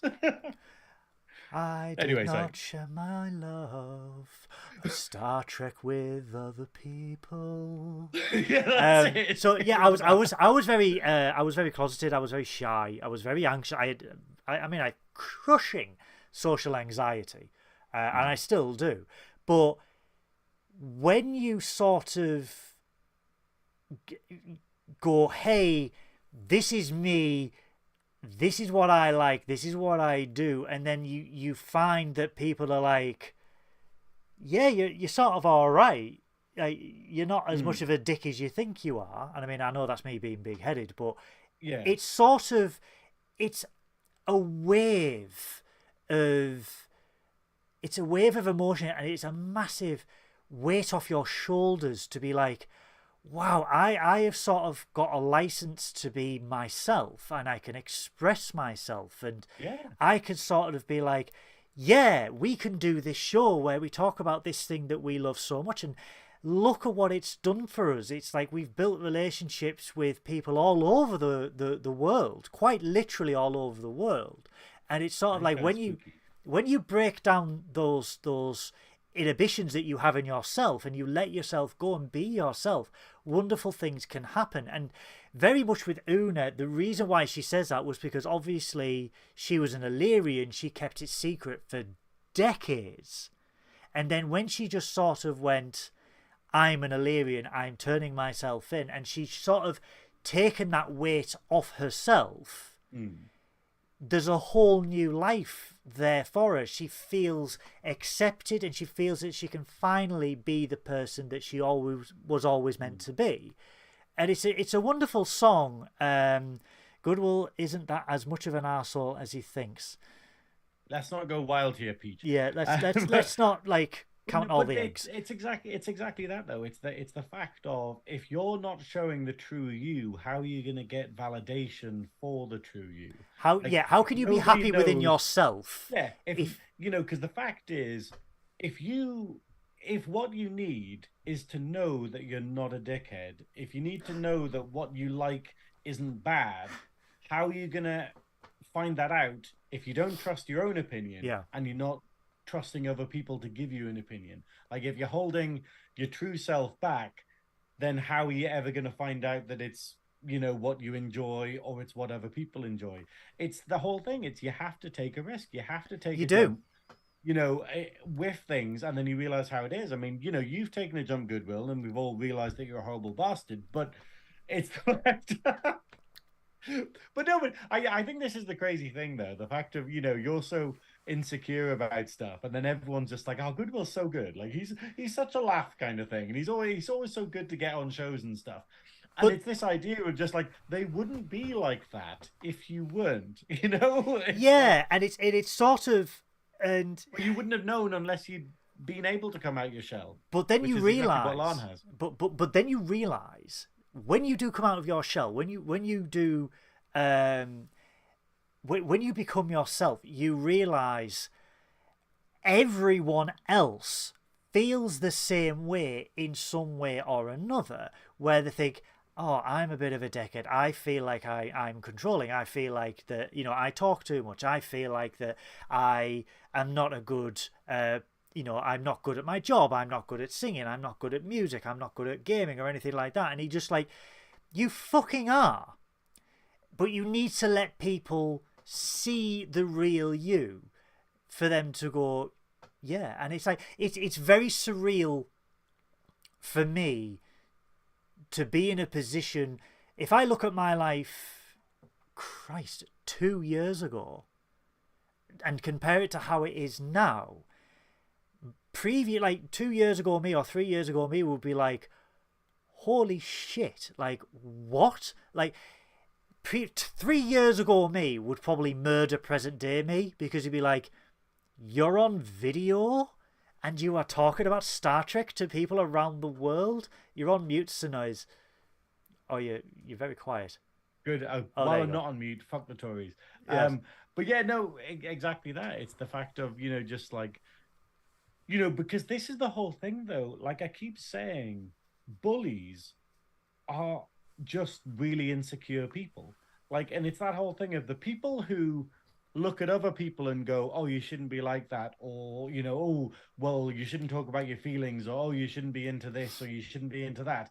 They are the people who are so insecure for exactly the same reason that we keep in our shells, because everyone is suffering the same problem. And that's what crushing modern society does, where it just goes, hey, don't talk about your problems because people might think you're weak. Have you And yet tried it's not like, being sad? yeah, that's it. Have you tried just not being unhappy? Yeah. Which is very useful Just advice. don't But, be depressed. but exactly that. And it's the sort of thing of, obviously, when you're in a bad place, you reach out and you attack other people, or you try to bring other people down rather than pulling yourself up. You try to bring people down so that everyone's unhappy, so that you're not the odd one out, rather than taking a jump and, embracing your potential. And obviously it's great that that's what you've done, Goodwill. But speaking of which, though, we have a scene between I think it's Una, Spock, and Pike, basically about, oh, that what is it? They think they've got a solution where they're going to try and blow up the. They're going to try and like blow the rift shut. Effectively, isn't it? There's two possible plans. One is shoot at it, which Kirk obviously takes the lead on. And then the other one is a more scientific approach, where it's like, hey, can we Shoot it. can we either is it essentially use a harmonic frequency to sort of collapse it, to shatter it? Yeah. So Kirk and La'an do the shooty plan. Well, what they do is Kirk and Lan go out to collect particles that then Spock can try detonating to see if that solution will actually work. So Kirk and Lan decide to work together, and that's kind of what caused the conversation between Lan and Una. Basically, her and Kirk. And basically, they get these particles, they send them through to the air to Spock, And then Aslan goes, "Oh, well, now that's done. And now that I've got you alone, I'd like to talk about my feelings with you." Like, she starts opening up to Kirk, and then immediately there's an explosion where Spock has tried the experiment and Off it's had bad screen. consequences. Off screen, but it basically explodes. Another lab ruined. Yeah, that's another. Like, how many Yeah. labs is he going to go through this bloody season? And then basically, and then Lon just goes, "Oh, what was that?" And the moment is broken. And then we go back to the bridge, and we basically have Spock explaining that they can't do the explosion thing because it will wipe out everyone who has been in touch with the anomaly. So basically, everyone who is infected, for want of a better word, with the singing thing will just be destroyed. Yeah, it would take out the entire Federation and half the Klingon Empire. Yeah, he basically likens it to pouring kerosene on everything and lighting a match. And you're like, okay, that's a pretty astute. Thank you, Spock. Thank you. Yeah, thank you for dumbing it down for me. But yeah, but it is absolutely weird. But then what we have is him kind of opening up to Uhura about his feelings, because she asks him like why he's so bothered about Nurse Chapel. Is there something going on there? Yeah. And he admits that they are more than friends and they have been trying to date. But well, just before that, they've had problems communicating. Yeah, just before that, he asks Uhura because he sees a message from the Fellowship organizers to Chapel. So he wants to know if it was accepted, and Uhura's like, "I'm not going to delve into personal correspondence." Yeah, he does very much what we saw in the last episode. He tries to breach GDPR. Yes. Yeah, where he's basically trying to muscle in. He's trying to be clingy boyfriend, where he's just going, "Oh, if I read her mail, then I can find out about her and like be a good boyfriend to her and stuff." And obviously Uhura's just like, "Okay, why would you want to do that? Oh, you're going out with her." Yeah. And they have this conversation, and then he points out that it's not going well effectively because he is too emotional and he feels too much because he's part Vulcan. And obviously everything Vulcans is massively magnified, but then he's human, where the whole point of being human is to be emotional. So he's in this weird zone where he's been trying to be emotional and he's failed at it, basically. But then, so what they do is they go through to, what's it called, the mess hall? I forgot what they keep calling it. I think they just call it a bar, if I'm honest. Yeah, it's got a special name in it, but it's not mess hall, it's not bar, it's something else. But basically, they go in there.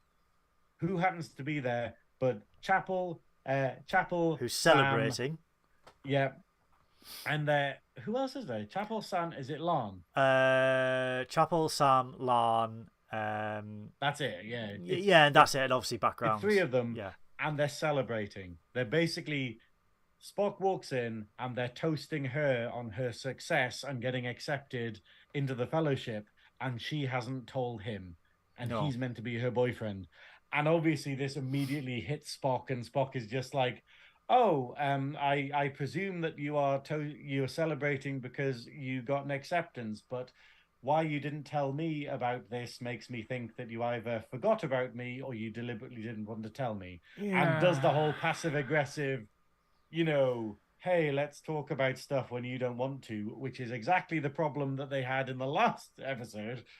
He's being a bitch. He's being clingy, but then again, though, I think, who hasn't had a first relationship where they didn't have a clue how to navigate it? And that's exactly what this does, where his relationship with T'Pring was far more logical and Vulcan and probably easier to navigate than this. This feels very much like your first teenage romance, where you have no idea what you're meant to say, you have no idea what you're meant to do, and you feel on constant tenterhooks or constant walking on glass. And I think it does a great job of conveying this with Spock, despite him being a fully grown man, and probably be, how old is he? Like 60 at this point or something? No, he's only is he actually 30? Young? He's only 33, 35. Wow, okay. Actually, his mum's still alive, isn't she? Yeah. He's Kirk and Spock were born around the same time. I think Spock's slightly older, but this is when Spock is in his early to mid 30s.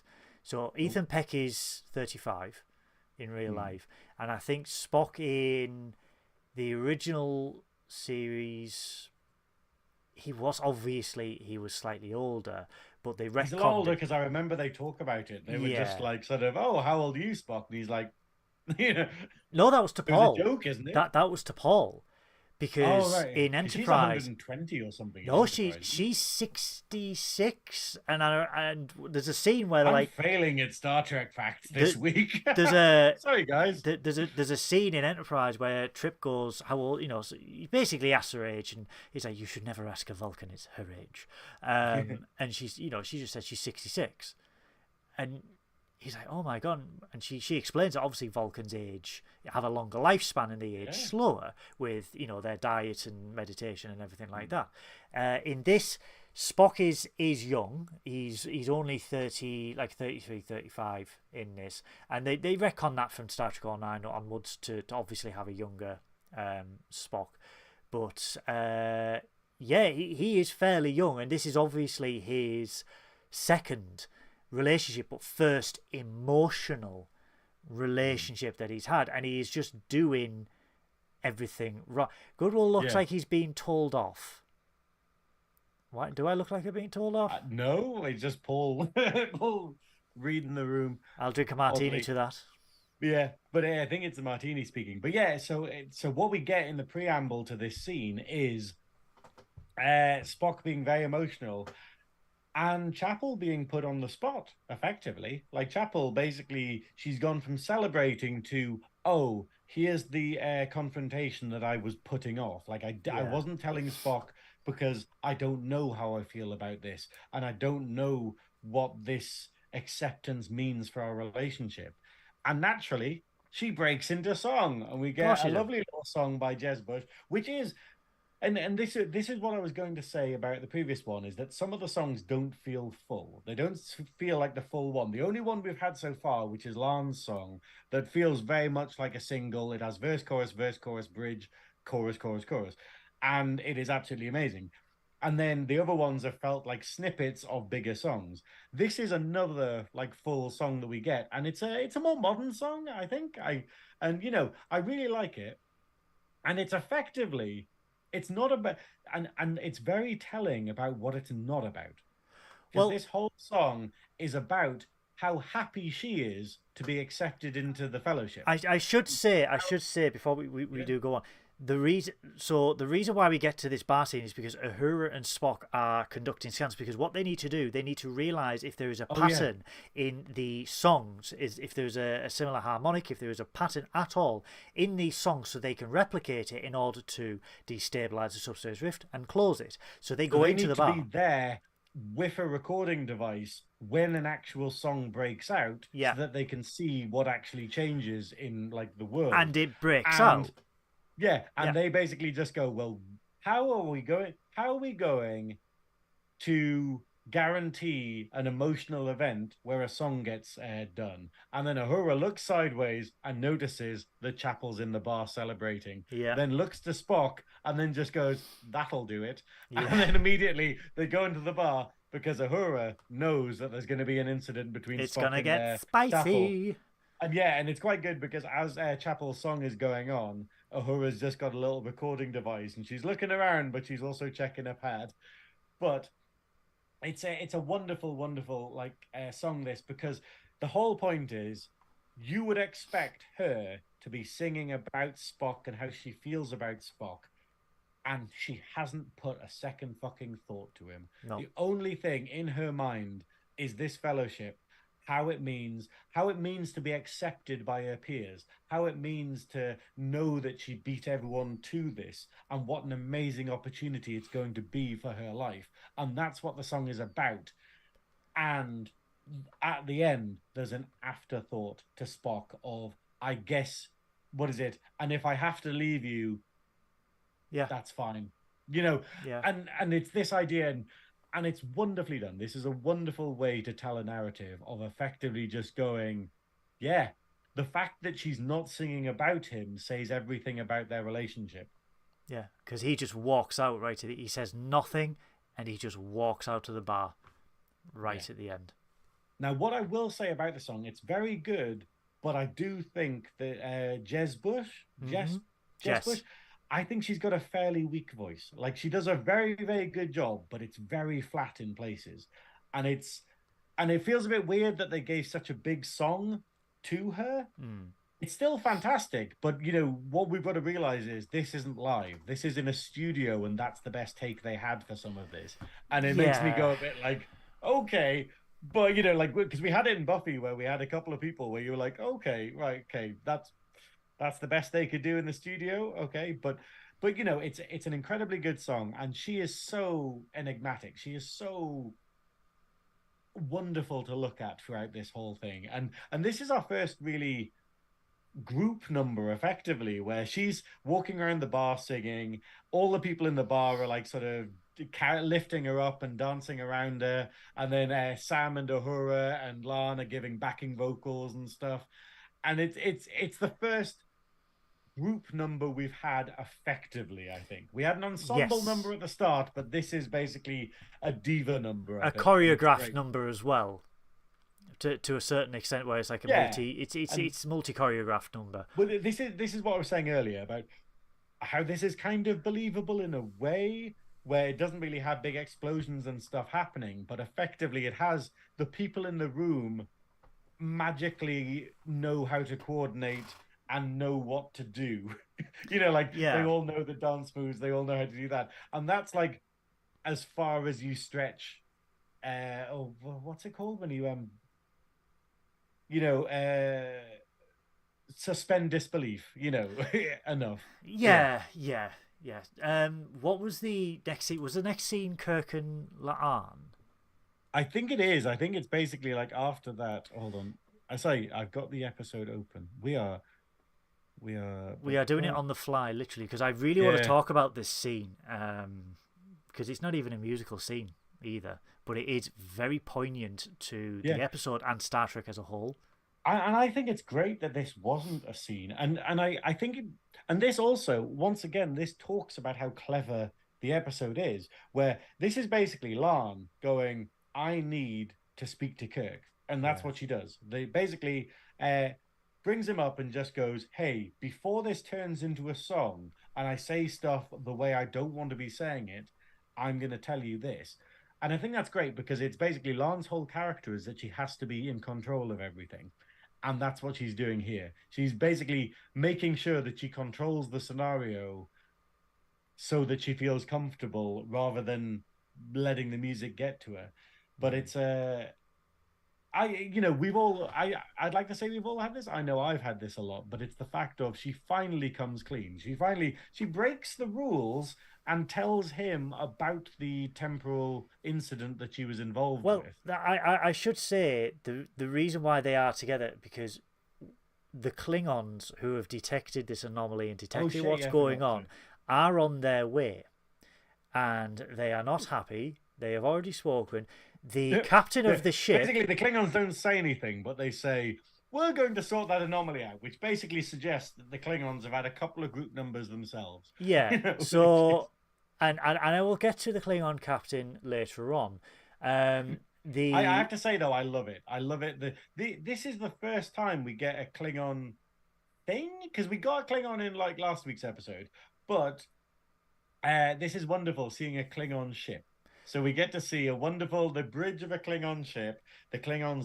Don't spoil it! Don't spoil it! Don't spoil it! They look like they do on TNG, and they've got they've got like gold armor, which is a bit more flashy than we're used to. As it's going across the floor there. Great to see it. Oh yeah, we do.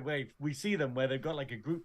They've got like sort of the gold outfits on and stuff, which is very bling. The actual Klingons, yeah. Yeah, it's a callback to TNG. These are the Klingons that we know and love, and I just thought it was wonderful. And the way he acts, I was getting full-on Martok vibes, and absolutely, maybe it's the eye patch, but I thought it was the eye patch, yeah. So Kirk and Laan are trying to devise a plan to take out the Klingons before the Klingons warp in and blow up the subspace rift.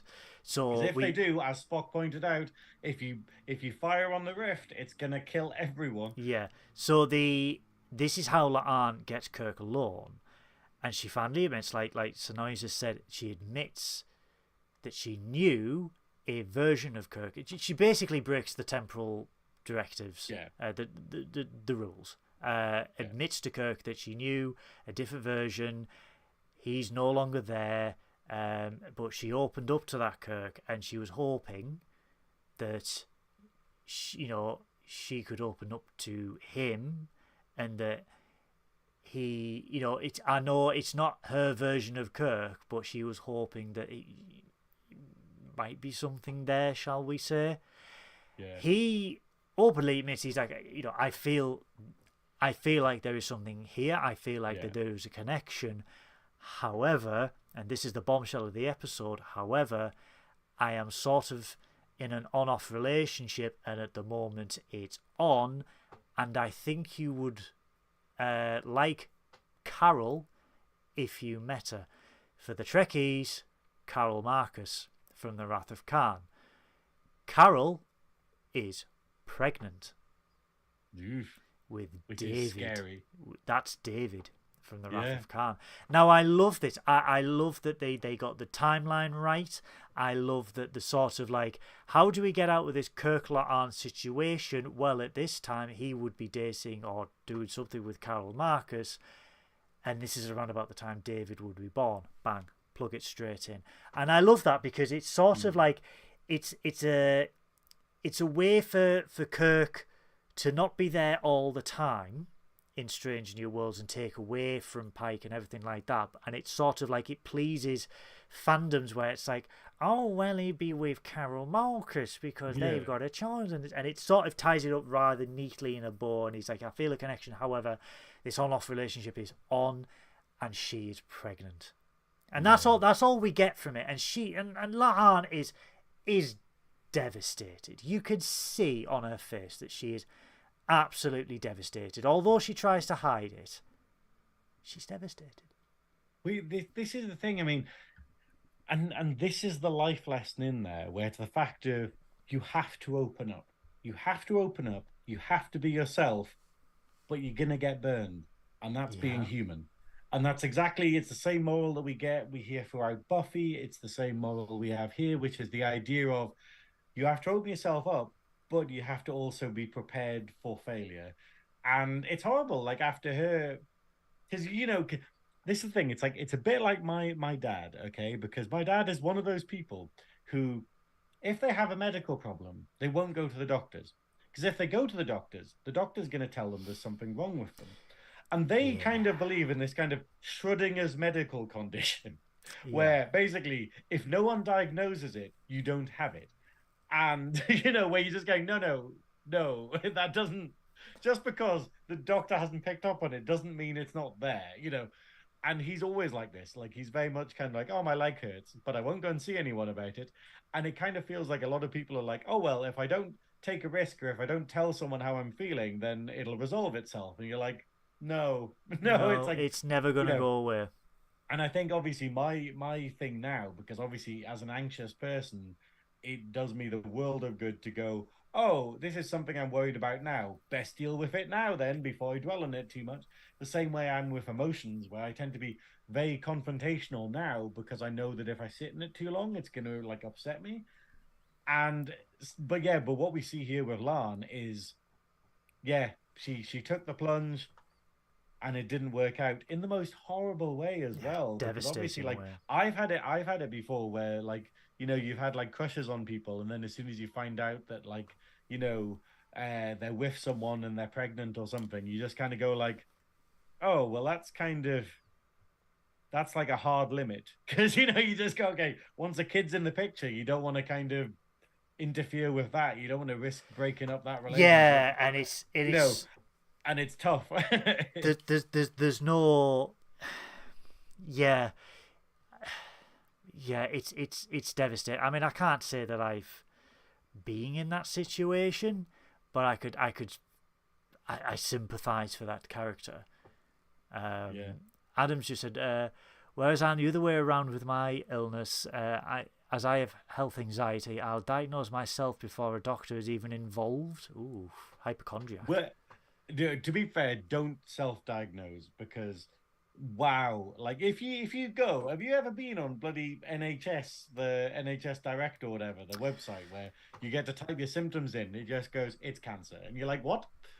I've got a mild cough, cancer, and you're like, thanks NHS, I've I yeah. never ever look online for your symptoms. I've experienced that this week, and it's sort of like try and be a little bit more gentle Yeah, instead of it's just literally just like saying this might be a sign of this. this, and you're like, yeah, and you're like, okay, so effectively anything can be cancer. We get that, but then when it's done in a database format, it does just look like, you trust it as, oh well, it wouldn't be suggesting it if it wasn't like a 90% chance of being the cause. And you're like, no, no, that is literally they don't know, but that's like a 1% It's possibility. it's it's the case. I mean, I had it in the hospital on Monday where they're just like, oh, it's this.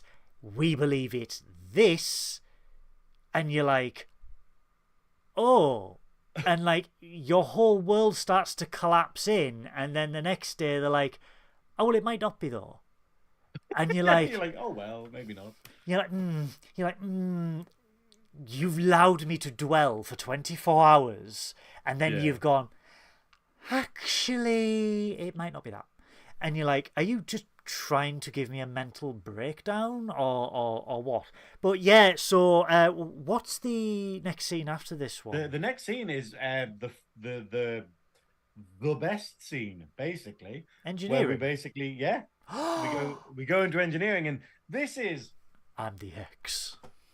this is just absolute fantastic. Like this, support your writers basically because Yeah. they allow things like this to happen. They allow scenes like this to happen where we have it where Uhura's looking for Spock. She finds him in engineering, dwelling, and he basically goes into a song about he tries talking about work, he tries talking about how he hasn't found any pattern in the Yeah, there's no recording pattern at all and yet. that he can't see anything and that it's all for naught, and then immediately starts talking about how she doesn't care about him and how easily she dumped him effectively Yeah. and how it was nothing to her. And yeah, and that's exactly, and then he just goes into a song. And the wonderful thing about Spock's songs is they're so methodical. Like they're very technical lyrics because he leads the first song and he does it in a very sort of Spock way where there's not too much emotion. The music behind him is not mechanical, but it's very paced. It's very, It's it's measured. very it's very it's It very would logical, be it's very industrial. Vulcan. It's Yeah, it would. Kraftwerk. Yeah, that's it. It would be industrial if they were going for that kind of thing because it's very mechanical, it's very paced, it's very cold in a way. But then he Emotionless. kind of, yeah, but then he doesn't give much emotion, and that gives this wonderful flavor to these songs. And he is a phenomenal singer, The and I love deepness the of his idea voice as well. that, well, that's it. It's like this wonderful. I think it's like a baritone. I don't think he's a bass, but it's the fact of it's this wonderful voice that he's got and how technical the songs are. The lyrics in this song are absolutely phenomenal. And I'd like to say I wrote some of them down, but I was just too enraptured by all of it. But at the end of the song, he basically just says, I am the X, because the whole song is about how Chapel is moving on. Chapel is Yeah, moving on from Spock. Spock doesn't know how to handle it because, let's be honest, yes, he was on a break with T'Pring, but he has never been dumped. This yeah. is Chapel essentially saying, I'm going away for 3 months. I'm not thinking about you, TTFN. Bye. He's just basically assuming the worst, as most young lads do in their first or second relationship, where you're madly in love with someone and then he's just like, it's all over, my life is over, and then he's just like, I'm the ex.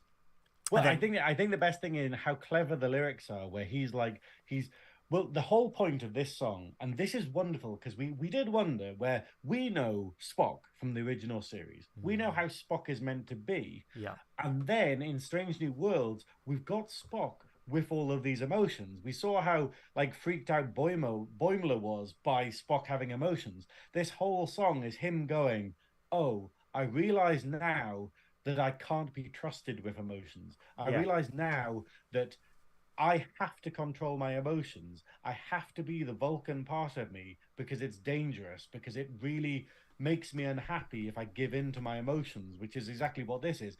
And it's using very technical language for him to describe how he's feeling. But then it has the wonderful final final chorus of it, which is that he is, where he's basically talking about how he's calculated why he thought he had it right, but he missed some vital information, and he is X. So he's the X in the equation, which is I say I love a maths joke, but it's the That's fact of incredible. yeah, I did and not then pick that up. yeah, no, it is. It's very much like he's just like, if Y is this, if this is this, and I've got the formula wrong, then I am X, and it's a very clever song, and then it ends with him dwelling on that, and once again, like I said, I liked it ends with a spoken final line, which is Spock being cold but Vulcan emotional. But he's compromised. You can see he's Yeah, compromised because he takes himself away from the situation. He excuses himself yeah. and he leaves engineering, which leaves Uhura in engineering all of her own, trying to find this pattern. And we do get Celia Rose Gooding's But big number. this is something I like where we immediately go to another song. We Yes. literally get about 5 spoken words before she then goes into another song. And I think this is the best song. It's not my favorite song because I think Lance pips it a thing. Yeah. But I think this is the best song of the whole episode because this is just you get a good set of lyrics, you get a good, pretense, you get good music, and you get a phenomenal singer, and you get a masterpiece like this, which is, and it does my favorite thing. Like my favorite thing, okay, about pop music, is that pop music can hide stuff. Like a lot of the time, like we have, I grew up with metal music. I grew up with sort of like a whole, grunge, a lot of angry music. And then you find that the lyrics of metal music tends not to be as harsh as pop music, but pop music hides it very well. So you can happily have a happy little pop song that will get to number one. It's literally about murder, or it's literally about sort of, getting molested or something. You're just going like, okay, that's Barbie fucking Girl. weird. Yeah, but Barbie Girl is a dark song. It's Like very, the very core of it. dark. Yeah. And stuff like Delilah. Like, you have whole football stadiums singing Delilah, and it's effectively a jealous man just kills a woman. Not even married, but because she looked at someone else, he just kills her. And you're just like, hang on. Whereas, as soon as you put like that to metal music, you just go, oh, well, I'm kind of expecting that. But then pop music kind of sneaks it in. And this song that Uhura sings here is effectively her parents died. Like her whole family were taken from her, and she's not sure why she wasn't with them, why she wasn't like killed alongside them, or why it happened, but how she was just left alone. She was just left alone in the universe by them, and how she's had to find her way, and about how she's always alone, and whether she's destined to just only operate alone all the time. But it's done so beautifully that unless you're listening to the lyrics, you don't realize what a bleak song it is. It's beautiful that Celia is very much like Nichelle Nichols, because Nichelle Nichols was a renowned singer. She sang on the original series, she sang in the movies, she was a singer. She wanted to leave the original series to pursue a singing career. And Martin Luther King Jr. said, no, you are a symbol to a whole generation of people. Colored people. Colored people. Basically colored people and also oppressed people. Yeah. Because that's exactly what Star Trek does. Like Star Trek, like obviously, not the gay people in the original series and stuff, but it's the fact of you could see that it was coming. You could see it was like once that battle's done, it's going to be this one, and that's exactly how Trek has been. With obviously like Discovery bringing up a lot of like trans rights issues and whatnot, and this one bringing up a lot more societal issues. For much as we are, I mean, all Trek is good Trek. Don't get me wrong. But there is strong Trek and there is weak Trek, and I would consider Discovery to be the weakest of the bunch. But I think it's not the whole, as we've talked about, what Discovery has great ideas and it has a great agenda behind it, but it didn't realize the Trek way of doing things, Yeah. which is you mask it, like we had in the courtroom scene ad astra aspera, as we had now, where it's just going, hey, here's how you take a very real life issue that is very important right now and you mask it behind sci-fi. Yeah. And so people don't realize what they're listening to, rather than Discovery, where it very much kind of went, hey, it's just this. And you're like, no, don't say that. But you've mentioned the trigger words that'll upset all of the fucking dickheads. But I mean, this is the thing. Like, they do champion non-binary, LGBTQ. You know, they although they don't mask it very well, they do champion it, and it's sort of like this is Trek. This is a future where, yes, in 200 years, like, I mean, I always go back. Is not bringing too much fuss to it. Yeah, and like we said in previous episodes, where the DS9 just goes, oh yeah, such and such his husband, and you're like, oh, so he's gay? Is he cool? Yeah, and he just mentioned, just off camera. Oh, the first lesbian kiss the first lesbian kiss on Star Trek. All right, that's fine. Next scene, and then the whole point is that you just have it and you normalize it, so you don't like make it all about that. Yeah. Like... But at the end of the song, Uhura does see a way to... She sees a pattern. She sees a pattern. Spock missed it, but Uhura, because she's so genius at stuff, because over the course of the song, she realizes that her actual skill is bringing people together, communicating to people, and that what she does is, because she's alone, she brings other people together in order to make sure that nobody's alone. Yeah. And that is her skill. That is what she does. And in doing so, she notices a pattern in the signals, obviously of her song that she's singing, in Spock's song that he's just had, and in Chapel's song. She notices that actually, she explains it later in the next scene, but effectively, the more songs happen, the more the unlikeliness factor goes up. And and this is insane, but apparently they can track the unlikelihood of stuff.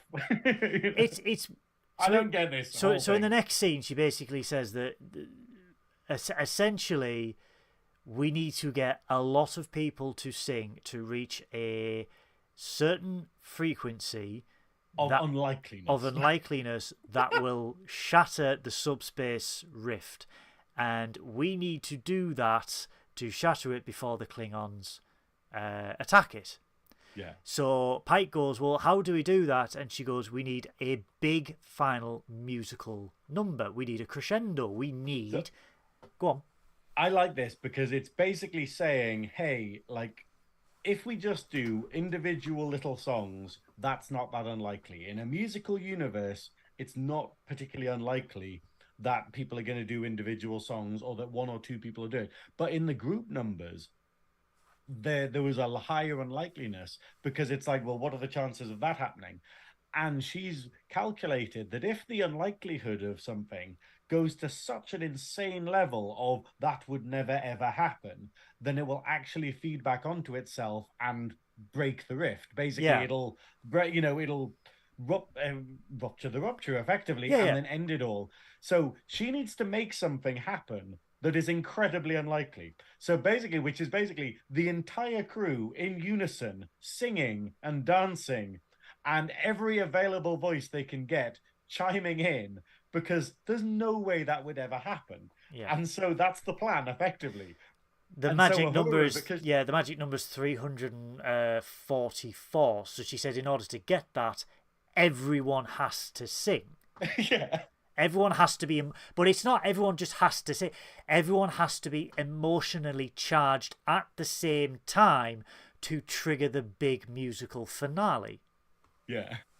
So I like just how this is just me sort of nodding and smiling at Star Trek bullshit. I'm gonna be perfectly honest, because the whole thing is like, hang on, I'm like, how are they measuring this exactly? Like, it's Trek science. She has a screen behind her that has a little sort of graph that goes up measuring the thing, and I'm like, How does this work? I don't.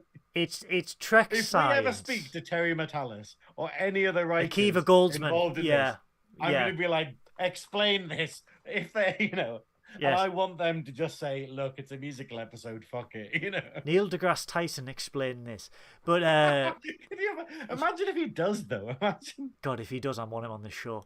God, his voice could melt butter.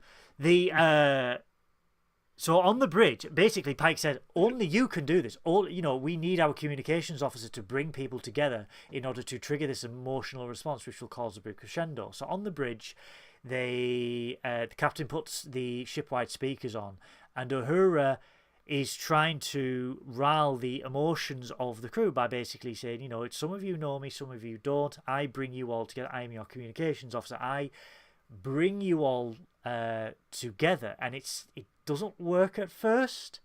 And Pike's sort of like, "Oh, we need to hurry up. The Klingons are coming, and the Klingons are coming." And as she talks and talks and talks, the music starts. The music begins. You hear the melody, and the big number starts, and you see people who are just doing their daily jobs suddenly just walking, turning, and then in synchronous.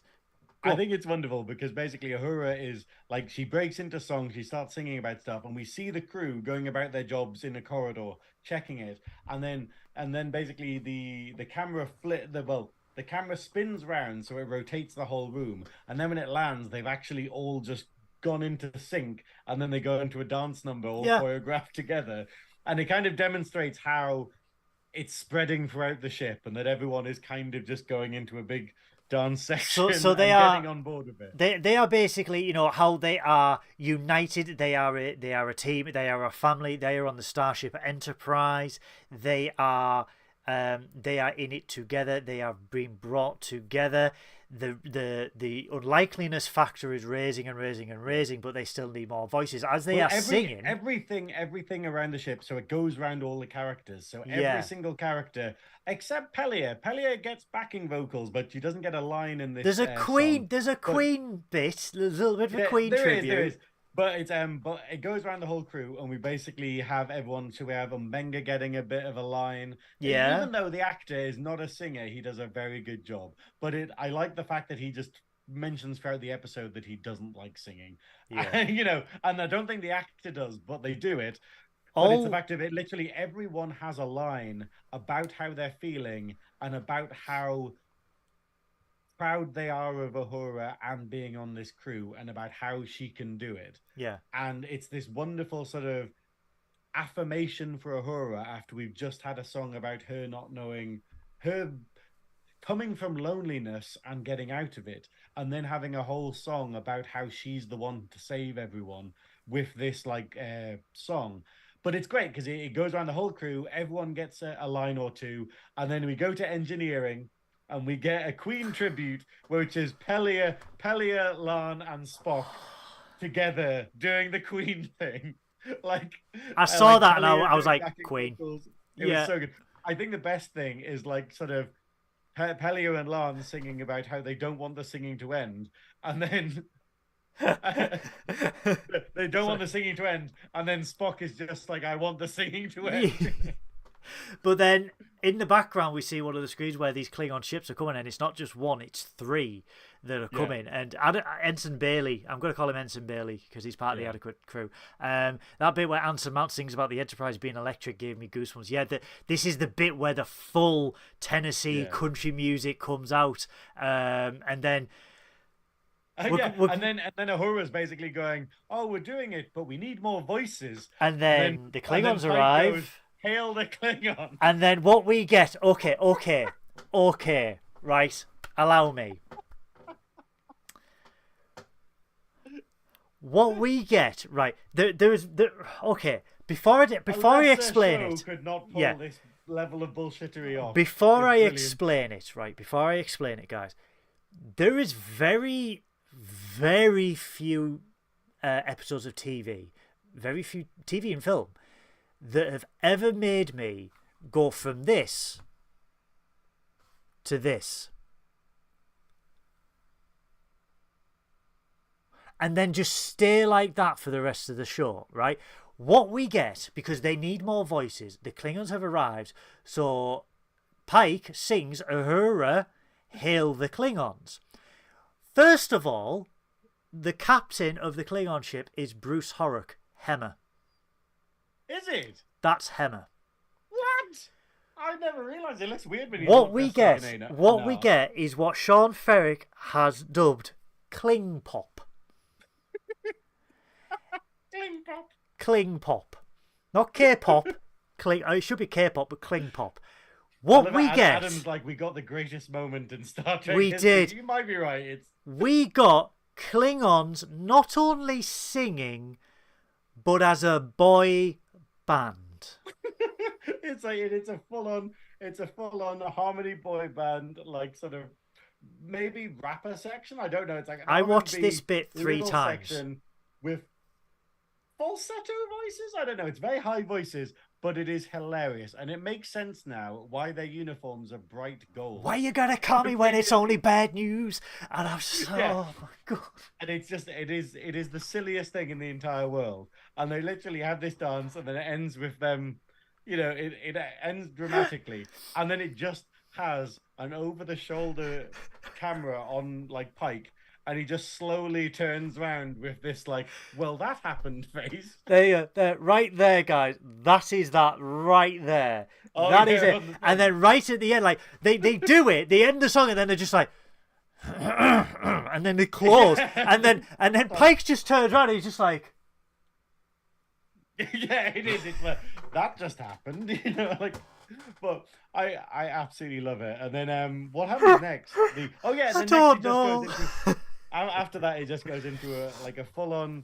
They all run to the bridge. Yeah, they all come to the bridge. So Pellier and Spock and Lon get up to the bridge, and then it just goes into a typical finale thing. But then the Enterprise itself is spinning, and then the D7s are counter spinning as well, and it's just we see the Klingon ships and the Enterprise in formation in space, basically dancing around each other. Oh my it is absolute god! fucking lunacy. It is. It is we have so the big crazy. Dramatic finish where everyone on the crew gets up and does a choreographed dance routine, except for Spock. Spock is standing at the side because he doesn't want to be involved in any of this. He's the dad at every wedding. And then he looks at the unlikeliness factor of it. You know, after spiking from the Klingons, he looks at the unlikeliness factor, and it's only about 10 points off what they need. And then he just basically gets up and joins in another choreographed dance himself. He's the and dad. Takes it over the edge. He's the dad at every wedding where it's like, I ain't dancing, and then YMCA comes on. Yeah. And then when YMCA comes on, they're like, and then they're just like, that's Spock. It is so fucking stupid. It is so adore it. It's the idea of like but basically Spock joins. The unlikeliness factor hits 344 megavolts, I think it is. Something like that, yeah. Something like that, whatever, Trek. Yeah, and then basically we just have a massive explosion. So we have a huge explosion in space, a big grand finish to the number kind of thing. The subspace rift basically repairs itself, and then everyone is cured. So it's a big, not Deus Ex Machina because they caused it themselves, but it's a big sort of, oh, okay, well, that fixed that. And then everyone on the bridge is absolutely celebrating. Now, the reason why I love Strange New Worlds is that somehow it pulls this episode off. Nothing could pull the level of nuts that this episode is off, because it is. That number is just silly. Like, we literally have rap Klingons. We have R&B Klingons. I call it rap, but we have K-pop, Kling Pop Klingons. But we have Kling Pop Klingons. Well, who else is going to do Kling Pop, damn it? But yeah, and just choreographed group numbers with Spock and like Una and like Uhura, and you're like, if you proposed this to a Trek fan, if you proposed this to me as a Trekkie, like 4 years ago, that face, I would have just gone, they are going to ruin Trek. I hate this. And Strange New Worlds has done so incredibly well and is written so well that it can just make this seem like another episode.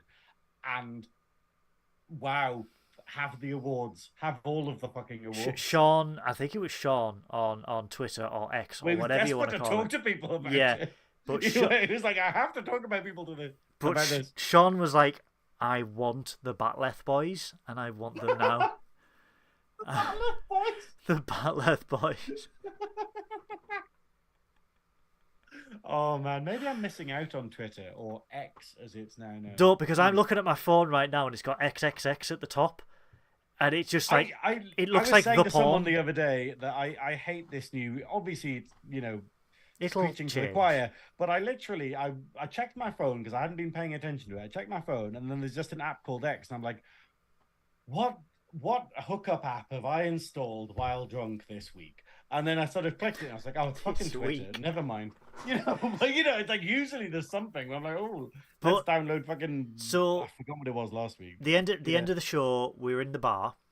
Before the end of the show, sorry, we were in the bar with La'an. Basically, who is she talking to? I think she's talking to Una about how it panned out with Kirk. Yes, she is. And then right at the end, we get Uhura on the bridge. Everything is fine, everything is sorted, but Uhura starts humming and Pike just shits himself. And everyone else just shits themselves. Yeah. And she's just like, sorry, earworm. Yeah, that's it. I think it's absolutely fantastic. And we get a wonderful scene where we get a resolution scene between, we get Lan talking to Una, I think it is. Yeah, about like sort of how she opened up and how it backfired and stuff. But then we also get a scene between Pike and his daughter / girlfriend. Oh yes, because and it's basically them talking about that and obviously talking about communication, which is the whole point of this episode, which is making people say the things that they're holding back. Yeah. And he's not talking about how he's really feeling because he doesn't want to upset her, but in doing so, he's upsetting her, which is basically him just going, I don't want this stupid holiday, and her just being like, well, you just wanted to go camping, and he's like, yeah. But it's this idea, the important thing is, you know, that they had this discussion, and she points out, I don't know if this is significant, but she basically goes, well, we don't need to decide yet because I've been sent on a secret mission, so we have to cancel the plans anyway. Foreshadowing next week's episode. Is it? Because she is in next week's. It's so disappointing that next episode is the last episode of the season. It feels right, and forgive anyone else in the chat or anyone who's listening to this. Does anyone else feel to have survived us for 2 hours? Yeah.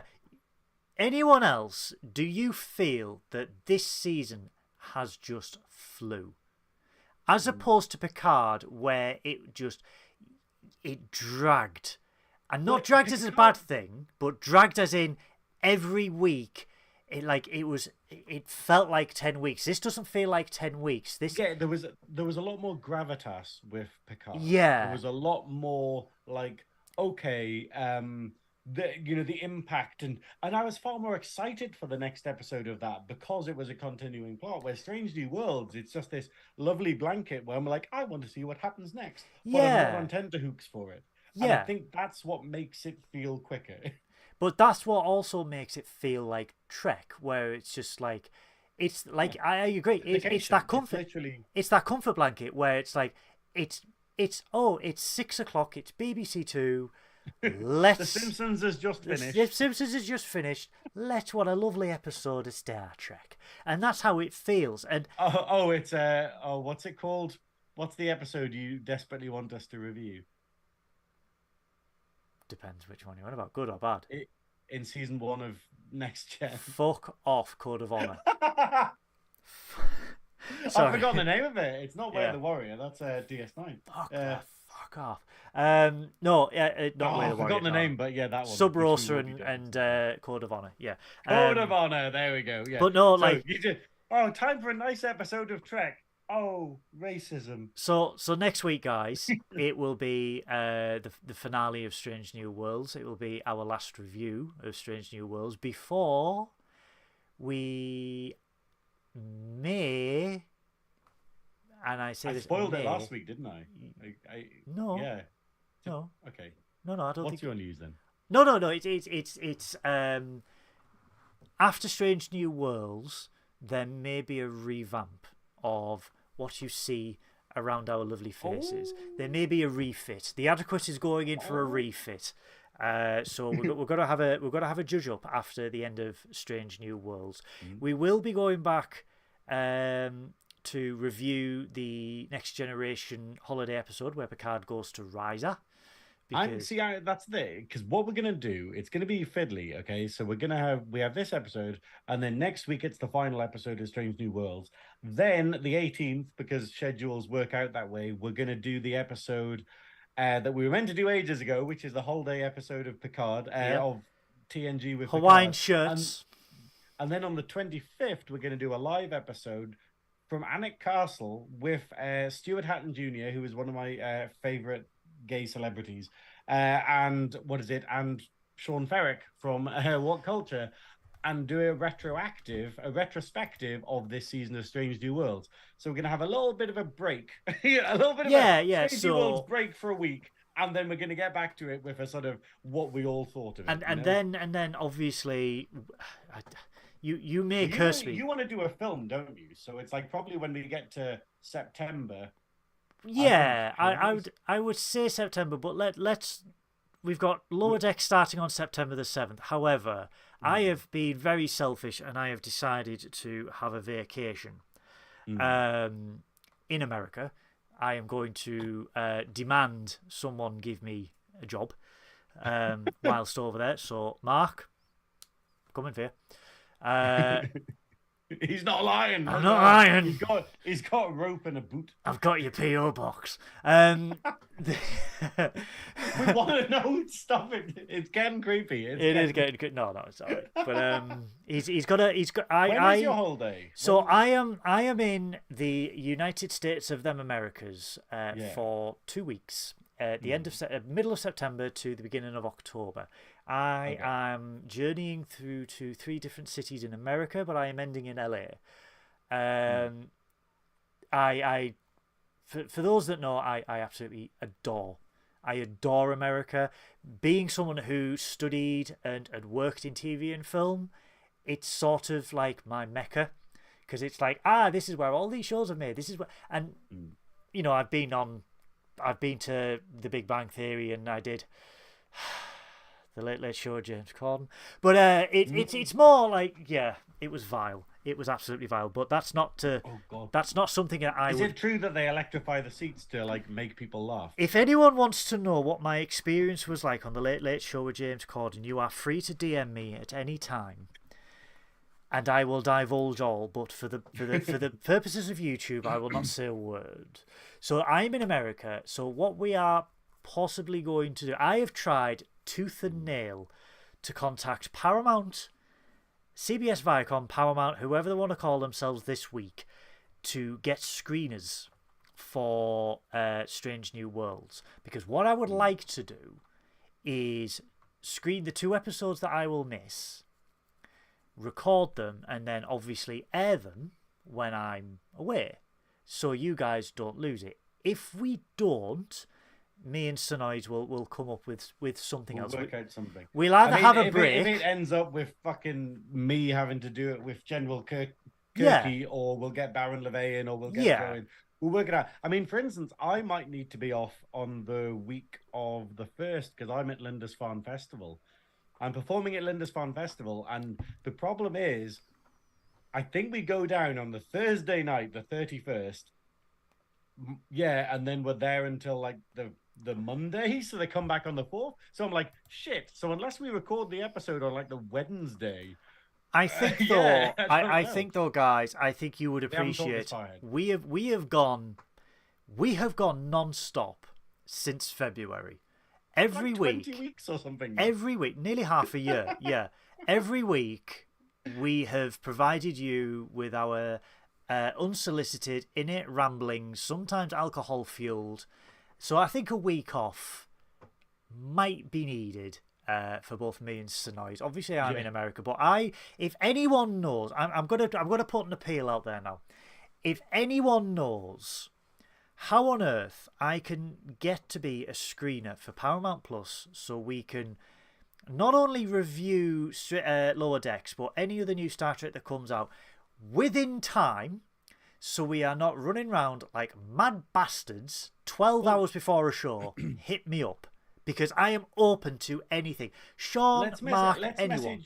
Yeah. Well, what we'll do, we'll message Sean, because Sean will know, because I'm sure he gets screeners for What Culture, He does, doesn't he? yes. Yeah. Does, yeah. So it's the sort of thing of we basically go like, hey, who do we speak to? Who's your contact? Whose DMs do we have to slide into? With the Girl podcast, we basically very much have different contacts at different media agencies, and you just go, oh, that comes under this umbrella. You need to speak to such and such, and you get like connections and stuff. But yeah, we probably need to wind this up. We do. But we I just want to say, wow, chat. Wow, we have 8 people still watching, and we've been on for like nearly 2.5 hours. Your stamina listening to us talk absolute nonsense for 2.5 hours. Thank you so much. That is absolutely fantastic. But the important thing, though, if you enjoyed us talking about this, go and watch this episode. However you choose to do it, because obviously I think you need Paramount Plus in the UK to view it. Yes, you do, yeah. But it's the idea of listen to the soundtrack on Spotify. Wow, like this is just a fantastic experience, and this is probably, like with the Buffy episode, something people are going to be talking about for years to come. They're going to be like, remember when Star Trek did this, you know? Yeah. It's this has been like Picard, this has been a wild ride this season, and I am so happy that not only that Star Trek is back and we have new Star Trek, but that they are pushing boundaries and taking risks. This is what Star Trek is about. Guys, if you are not a member of Nerdy Up North, we have a Facebook community. If you haven't subscribed to the YouTube channel, what are you doing with yourself? Click that subscribe. What are you doing with your life? If you like this video, give us a like, tickle that bell as well, give it an old caress on the bell. We are also on Discord, Twitch, everything else. It's all down there and below. The Velvet Snatch, the Girl podcast, that's all down there below. Synoiz's Twitch is down there below. If you like Star Trek Prodigy, the petition is down there below, because Trek culture are right. We need to hashtag save Star Trek Prodigy. I have got links to Spectrum Sanctorum, the Shuttlepod Show, and Clone Star. All friends of the show, all friends of ours. They are wonderful people. If you like what we do, I am absolutely sure you will love what they do as well. That is it. You can find me on Twitter at Goodwill None. Anything else to add, Synoiz? I'm going to be streaming after this. Obviously, it'll probably be in about 10 minutes, but I'm going to be... What we're going to do, okay, we're going to be doing this on Sundays, okay, going forward. So I might even take a break on Fridays. I haven't decided yet. Ooh. But obviously, last week, we finished Final Fantasy VIII on my Twitch stream. And now I've got the System Shock remake, which is one of the most famous horror games. And the remake finally came out, and even better, finally got discounted this week. So I've managed to buy it, and it is phenomenal. So I will be streaming that. So we're probably going to have System Shock Sundays, where I'm going to be playing that probably daytime, because I might have podcasts on the evening. But yeah, so tune in for that on Sundays, which is new to the schedule. And then Mondays, I'm hopefully going to be playing more Diablo 2 with Jake while that lasts. But then tonight we're going to be playing Final Fantasy VIII, and it's literally, we're just going to have a piss around doing the side missions that we didn't do when we completed it last week, such as fighting the ultimate boss, the toughest boss in the whole game, which is optional, called Omega Weapon. So join me in about 10 minutes on Twitch, and we'll be doing that. Guys, we absolutely love you all. We will be back next week, same time, same place, to review the finale. I want you all to take care of each other, stay safe. We absolutely love you, each and every one of you at Nerdy Up North. Live long and prosper. See you next week. Miles! Miles!